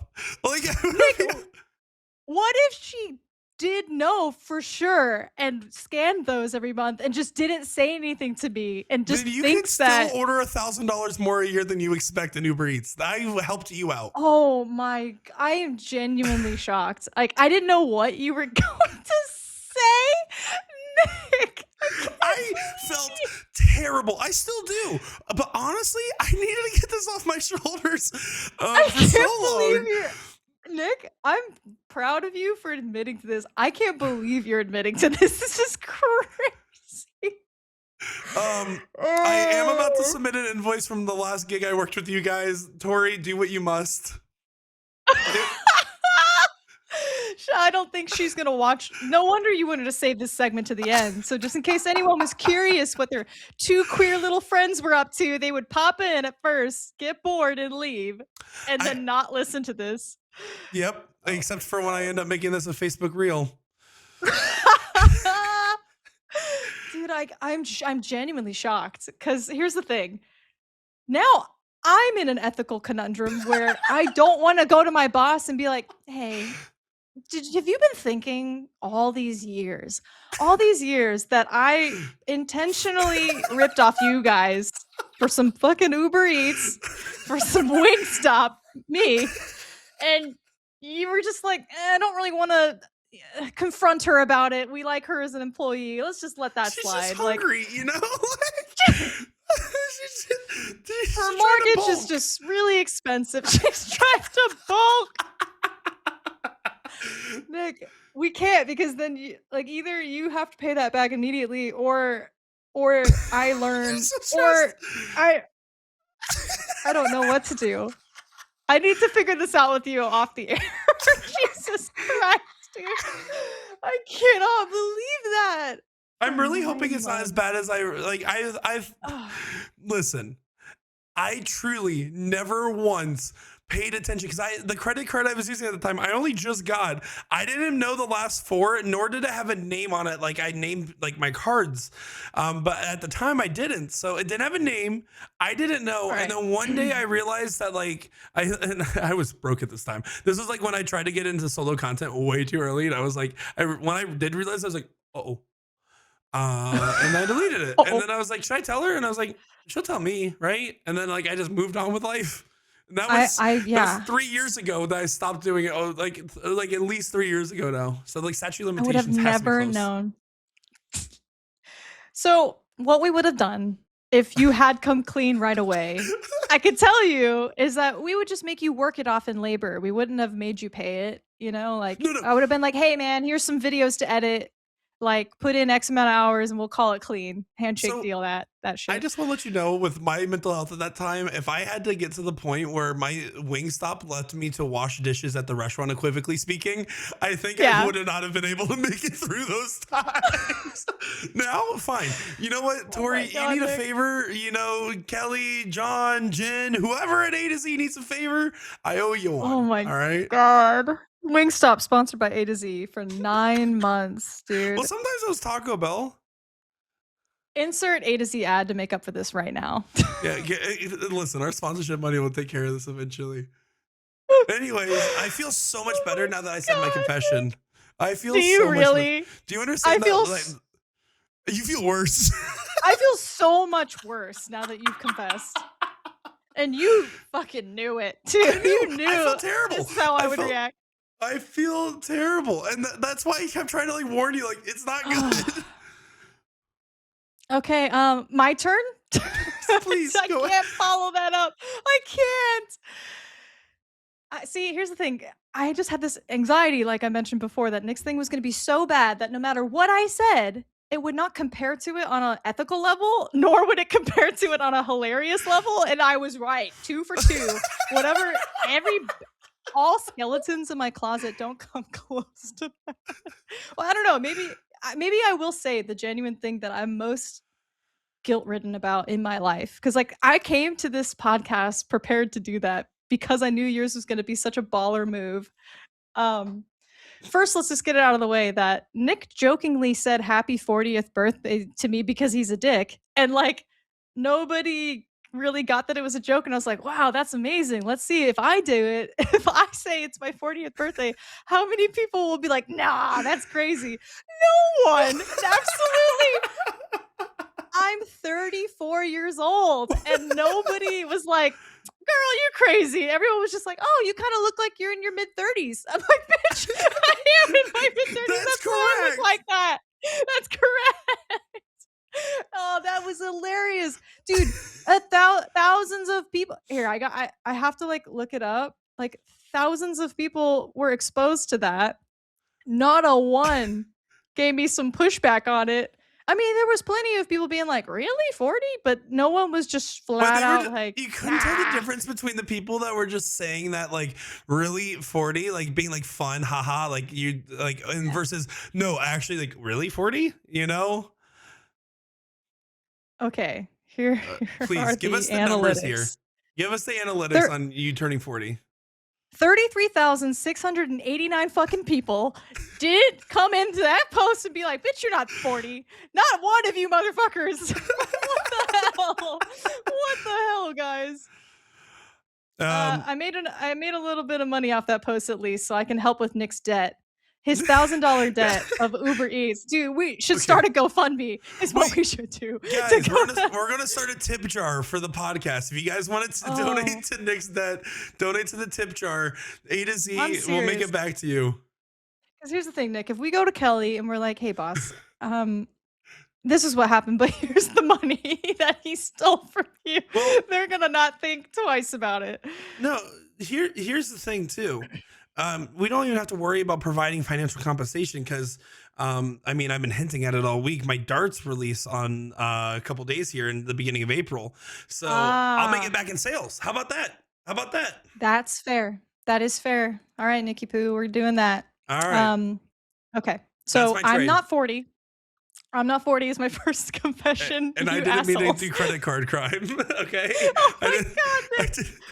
Mine was fraud. Yours was being 40. That was our confessions. No, I'll say a real confession. I will. We'll end out with a bang. Oh, actually, do we even have time though, Nick? I mean, I know do you have a bedtime? No, as long as you're okay with it, then we can do our pointed question. Yes. After. Okay, we'll wrap this up. When I was in college, I was still closeted. And it wasn't safe for me to be out and proud like I am today. So that's obviously not everyone's story. Clearly. We're both so out there. So out. Yeah. Hugh Ware, watch out. Okay. Yeah, Tops and Tails. Yeah. This is going to be the queerest podcast you've ever seen. Yeah. We almost talked about darts once this episode. Yeah. Yeah. Hugh, we're coming for you, man. Oh my God. Okay. So it wasn't my circumstance that I could come out to my family. And so I was closeted. And when you're in your early 20s, it's one thing to be in high school and to never have a boyfriend and for no one to question that, or for some people to question it and to, poke fun at you and stuff. But at a certain age, it becomes extremely like, what's going on? Especially since I didn't have any sign of like extreme social anxiety or like any real reason why I wouldn't want to couple up with someone. And so as a young 20-year-old in college, I just eventually kind of cracked and caved into like dating guys specifically on 3-month cycles because unfortunately there was something really odd about exactly at 3 months. Any standard man is like, why aren't we having sex?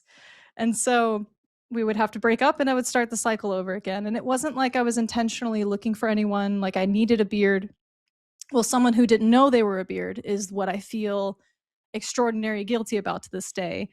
There was just something about it, like every 3 months. And I got to the point where it's just anyone that was interested in me, I would just say yes to and start dating. And there was a point where I was like talking to, like I had 3 situationships going on at once. Okay. And this is all in the guise of just throwing off my mom, like throwing off my family. And for the record, I was proven correct when I was outed that it was not a good idea to come out to my family. But anyway, nobody cares. So back to the story of I care. It's not a validation of why. It's just an explanation as to like why I would allow dudes to think they were dating me. It just kind of became a desperation move of like, I just have to do this. And so long as I'm not leading them on in a way where I'm promising them anything, I would tell them straight up, hey, like, this is probably the most depressed I've ever been. I'm not looking for a relationship, but you seem to keep pursuing me. So like, I'm just going to let that happen. Like, I would be so direct about it. And I would just tell them also, I'm not comfortable with like having a physical relationship either. And people just have high hopes and optimism, and they just would ignore all of that and just go for it anyways. So I had 3 situationships going at once in college, and I don't know how, but all the stars aligned. And these 3 seamlessly like completely different dudes from different classes, they were all on campus in the same spot all at once. No way. And I had to somehow pull off that I was not in a situationship with any of them. And each one of them was very suspicious of one another. And they were having private conversations with me about like, why is that dude so flirty with you?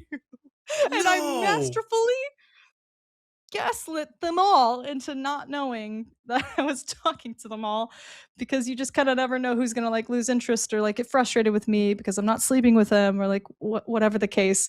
And let me tell you, Nick, I'm not a suave person, okay? I'm not like a player. I could not pull that off to this day. It just somehow it was like a drama. Like at every moment, the moment someone was just about to like kiss me on the cheek, I would find a way to like divert it or change the conversation so the other guy like, looking from across whoa. campus, it was like I matrix dodged all these advances from these dudes, so none of them figured it out and went on about my merry life. But to this day, I feel intense, like lingering guilt for very intentionally allowing those situations to happen because I wasn't prepared to change my life circumstances, to move away like I did. I moved away to California and all those things. But anyway, I don't think I was an absolute terror on society, but that's the exact kind of behavior that people are like very women hating about. And this was, 15 years ago. Yeah. Oh, well, no, not that long, 12, 13 years ago. So I'm yeah, trying to that's like subtract from 40 to figure out the years. I'm not 40, man. Yeah, I feel horrible about that. And I wish that I just was smart enough to go intentionally find a beard that was about it, that was okay with it, and could have been a just like consistent long-term as boyfriend. someone that has been a beard for somebody before, let me tell you, it was great because like I would be like, well, if I'm the beard, then you're buying coffee. Like I didn't do a thing except show up in photos and go meet families, and it was easy. The easiest job I've ever had in my life. Fun fact, every man I ever dated, I paid for everything. And I'm not saying that as a way to put them down. That just was the circumstance. I was always the one with a job. It was the residual guilt is what it was. Like, all I could do is buy them a donut, The least I could do is get them some, like, chicken fingers and tater tots, like, going in the oven. Do you know what I love about knowing you as a person, Jen? What? Is that I know for a fact if you accidentally stumbled upon the sweetest asexual man ever, you would be too polite and they would be too polite for you guys to ever break up. There could have just been a full lavender marriage in your life and you would have been stuck because you would have been like, well, they haven't tried to sleep with me yet. That's usually when we leave. So I don't know. That's probably true. And I mean, I believe me, like in high school and early college, I genuinely gave that the old college try. Like I have absolutely been in love, one particular boyfriend, he's actually my best friend to this day. We were super on and off again, which is funny because I was never the one to break up with him. He was constantly breaking up with me, citing that I didn't seem happy enough in the relationship for some reason. What a sweet man. I would take a bullet for him. I would die for him. Like he's a great person. Shout out to my ex. I did not know I was closeted. Dream guest my podcast. Dream guest in my podcast is probably my ex. Yeah, in his scenario, we talked about it all. We hashed it all. He learned about everything, and it took me a very long time to come to terms with sexuality and what I thought was going to be possible for my life. Because folks got to remember, 15 years ago, it wasn't legal it wasn't same-sex marriage was not federally legal, and I wasn't even in California, where certain states like change laws quickly. But anyway, I grew up thinking I was never going to have a partner. I would never be able to hold my wife's hand walking down the street.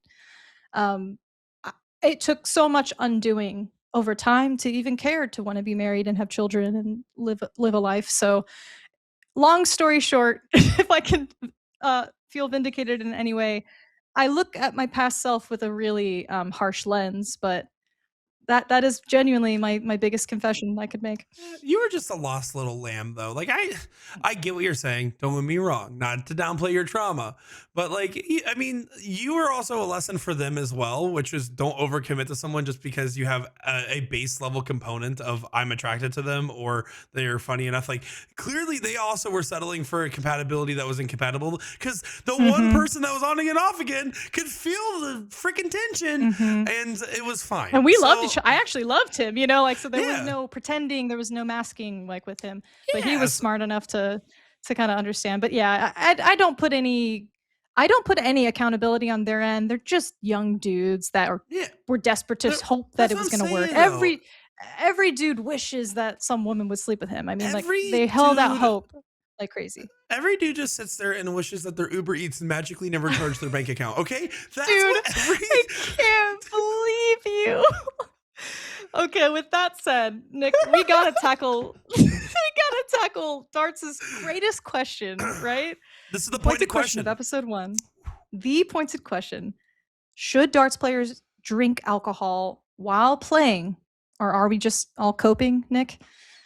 It's all copium. Like I genuinely believe one of the worst things you can ever do as a dart player is play while drinking, because I can tell you from my lived experience and others that when I was a youth player, I was not a bad youth player. I wasn't sneaking drinks in the parking lot. I wasn't doing anything like that. Like a true sober youth player, I can tell you definitively I had better habits, better mental control, and better handling my own nerves when I was sober. And when I started drinking, I realized I could reach a new gear. It really did help increase my darts. Alcohol is clearly a performance enhancing drug in darts. You cannot convince me otherwise.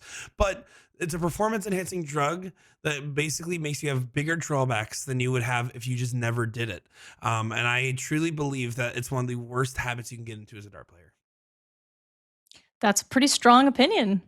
Yeah, you're definitively against then in terms of ultimate performance. So like in the long road, anyone who's trying to be as good as possible, they're on a tournament circuit, they're traveling, they're competing. So that's what you're talking about, rather than an average like league pub player. Do you feel that way as well for just anyone who's casually enjoying the game? If you don't want to get better at darts, then drink. That's what I'm saying. The players that drink and play darts typically struggle, and players that quit drinking and continue playing darts also struggle. There's a handful of exceptions, but I will say, like with the TOC 2019, I turned 21. I discovered vodka cranberry, and it was the coolest thing ever. Like that was delicious. Drank so many of those that at that tournament in the middle of Missouri, I still had, I think over that 5-day period, I spent $700 at the bar before tip. Like it was a lot of drinks. I drank non-stop, and I won non-stop because my average was an average I had playing sober for all these years, and then all of a sudden I felt like I had this thing that made me not feel nervous anymore. And then every time since I've felt nervous at a tournament, my reaction is not to handle or calm those nerves, it is to drink. And to this day, I don't drink at home. I barely drink on special occasions. I only drink if I'm trying to win a dart tournament. That is truly the only time. I don't even drink during league. I don't drink during casual dart practice, only if I'm trying to win a tournament, because that is now how I cope with the anxiety of it. You definitely touched on one of the biggest arguments against drinking, which is the monetary value of it. Is it worth spending $700 to win $1,000? Yeah, sure. You won all those events. 4,000. Okay. Sorry. You won 4,000. I think TOC is probably one of those rare exceptions, but if you went to a typical steel tip weekend tournament or even like a bull shooter regional, shout out Omaha, Nebraska, best time of my life. Gang. But ultimately it's incredibly expensive. And people go to a certain extent of trying to save, where they're like carpooling, tailgating, not carpooling. Drunk. They're all tailgating. drinking and driving and going around town. You know, dart players. Welcome to Wisconsin. Aphasia. They're tailgating, they're doing all these things to try to keep those costs down, but ultimately I've never thought it was worth the trade-off, especially as a woman, because there's a little bit less prize money. So at the end of the day, it comes a little bit more about accomplishment. Like, is the win just the accomplishment of the win the most important thing for you? Is it like the ego side, the feeling of winning and crushing people? A lot of people don't necessarily drink to enhance their performance. It's more to cope with the social anxiety of the room. So there could be that element too. But at the end of the day, I think like what you're saying, Nick, ultimately applies to anyone in any situation. If you're coping by drinking, you'll ultimately benefit better if you just learn the skill of how to handle the nerves and the social anxiety through exposure therapy, through breathing, through positive self-talk. Oh my gosh, I've worked endlessly on myself when it comes to the mental side of the game because I'm allergic to alcohol and I could never rely on drinking to play consistently. I can have a vodka cran or two and not die, certainly, but I immediately just start well, for one, I just get tipsy immediately. A single beer is going to make me tipsy. Very A lightweight. cocktail drink, a cocktail drink, I'm going to be drunk. So one drink, I'm drunk. And it's funny, if I am going to drink and play, which I've experimented with recently in Florida last year, I have to basically only have half of a drink throughout a match. That's like the max I'll allow myself. As I'm Otherwise, over I'm here just also done. drinking with you, chest bumping, by the way, when we Yeah, did mixed yeah. triples. Mixed triples was so dope. Vodka Cran team for sure. But what's so interesting, I used to think that I couldn't speak on this topic because I was always a sober player. I had no other experience. I didn't know the world of like, what is it like to heavily rely on drinking to play, or, what does it feel like to enhance your performance that way until recently. So after going through dartitis, relearning how to throw, coming back to it, I have nothing to lose or gain. Don't really care if I'm winning or not. And so I drank when I went to Florida to like restart my competitive career, if you even want to call it that. And I realized, I don't know, Nick, if you've experienced this, but when you really are nervous for a match, like when it really matters, even if you're drunk, you can still feel your heart racing. And it felt like it was just beating out of my chest. So it's like, even though you can gain that slight edge of like taking the edge off per se and kind of calming down the nerves like a little bit up front, it's still not going to really save you if you were to make it to like a stage final perhaps. So but you did say you were like blackout and winning those tournaments. So maybe I just didn't get I drunk remember enough. like I was drinking so much, and I'm a responsible drunk for the record, and it's not very often I get like this, but like I remember I was drinking so much that an open out soft tip, I for the match for the title, I'm sitting on 31, and I go to my dad and I say, how do I take this out? He says 15, 16, and I said, I don't want to do that. He's like, I don't know, 11, 20. And I said, okay. And that's what I did. And I can tell you that I would never in my life need to ask how to make 31 and 2 darts and open out, folks. For me, it's not the heart racing. I don't care about my heart racing during a match because I live off of energy drinks for like it's nothing. For me, my hand shakes when I get nervous sometimes, and I start to have trouble with my actual follow through and release. Because when I drink, one thing I have noticed is I actually physically throw the dart harder. I don't know why, but that's a habit that I've just built up. So that was always a big struggle for me. But you know what the hardest thing about it is, and this is one of the biggest reasons why I think drinking in darts is a bad thing. And there's I have 17 other things here. It makes it way more complicated to run youth events and truly build up a youth circuit, build a healthy environment for children players. That's a big component of it right there. But frankly, I've also just seen dart players that have wanted to quit drinking because maybe it even perpetuates into other parts of their life. So therefore they either have to quit darts or they relapse consistently on drinking. And that breaks the heart. Not good. It is really difficult to talk specifically about the performance side only and isolate that out because we can't deny the economical and health impact that drinking is going to have on the person. And it's really hard because darts is a social outlet for drinking. I love that aspect of it. I can't deny that it makes it so much more fun. The social bonding and bar culture that we all grew up on. I started playing when I was 21. So, like, at the very least, I'm having a Coors Light, to support the bar that I'm throwing league at. And just that feeling of like being with people, buying shots for others, just all of that. It's kind of hard to decide where's the slippery slope of like the slight performance aid and the complete entire reliance. And then, like you said, now it's spilling over into your everyday life where Yeah. you can't even break the habit because darts is your number one passion. So I think the answer is really simple. It depends. Like, I wouldn't be as definitive as you in that. Nope, I figured it out. No, you figured it out already without me. Okay, that's fine. But I think it really just depends on the individual person's like reason for drinking, and if it's something where the absence of alcohol makes you immediately less confident, and you can't have positive self talk, you can't be comfortable without it, then it's obviously a problem.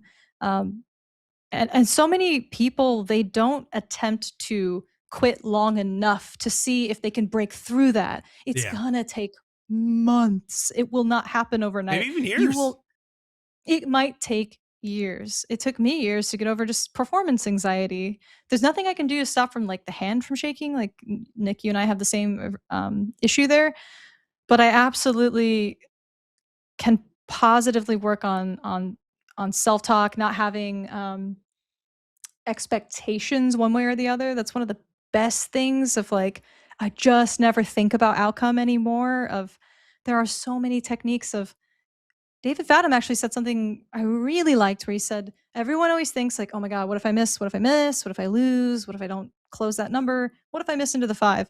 But nobody walks up to the line and they go, what if I hit a 1080? What if I hit a white horse right now? How dope would that be? Think about, Oh, I do that obviously all that's the not gonna, time. I'm like you one do of the that all few. the time? I literally I remember one time I was playing Danny Pace back in the day, at a steel tip event. I was playing with my dad. And when I was playing, we were so far by, we were just getting our stuff beat in. And I remember I looked at Pace and I said, it'd be really cool if I hit 6 bulls right now, because that's what I needed to like come back and win. Double bull, ricochet into a single. And he's like, I thought it was really cool. And I remember another time at a blind draw, I was there and I was like looking at the floor, not paying attention to anything else around me.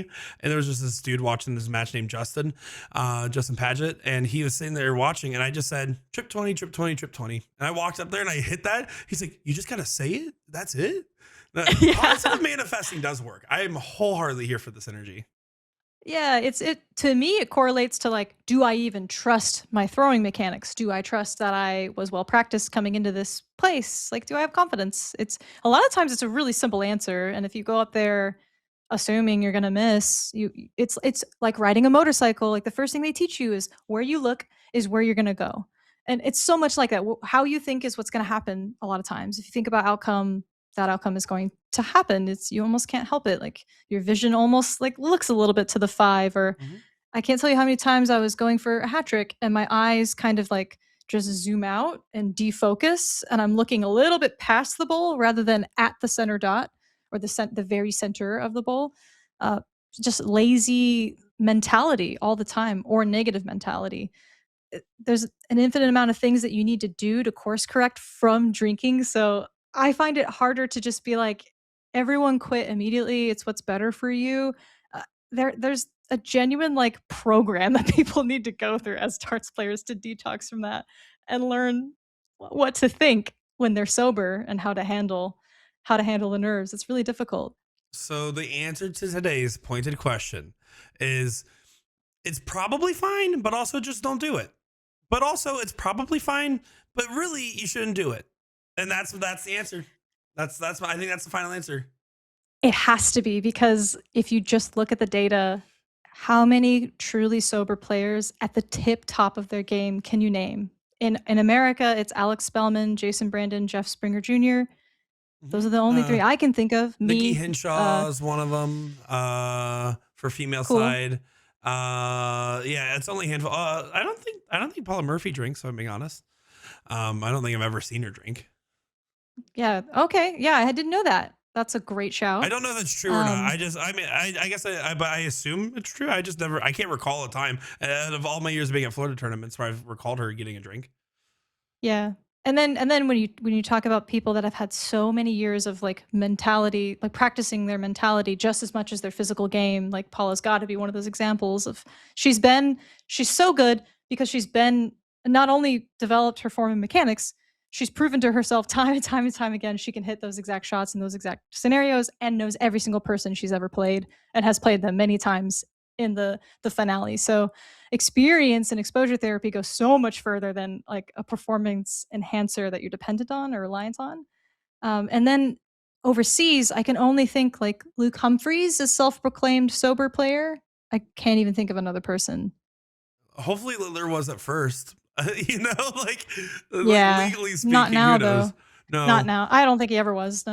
No, that's fair. Yeah, and I can tell you, we know plenty of overseas players behind the scenes that are absolute alcoholics. Like, I mean, completely so. We're not going to name drop anybody.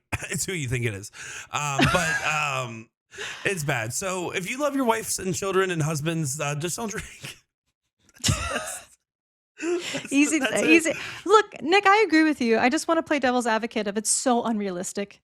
It's just so unrealistic to expect anyone to be successful at it without a lot of help along the way. So I would love to breed a culture of like, what does playing sober look like and feel like? And nothing's wrong with you. Everyone on planet Earth that just suddenly stops drinking and tries to play darts is going to be horrible at darts at first.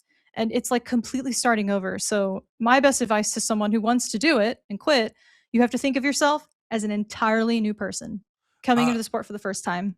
I actually think there's a second argument, Jen. I think we separate darts not by men and women, but by drugs and no drugs.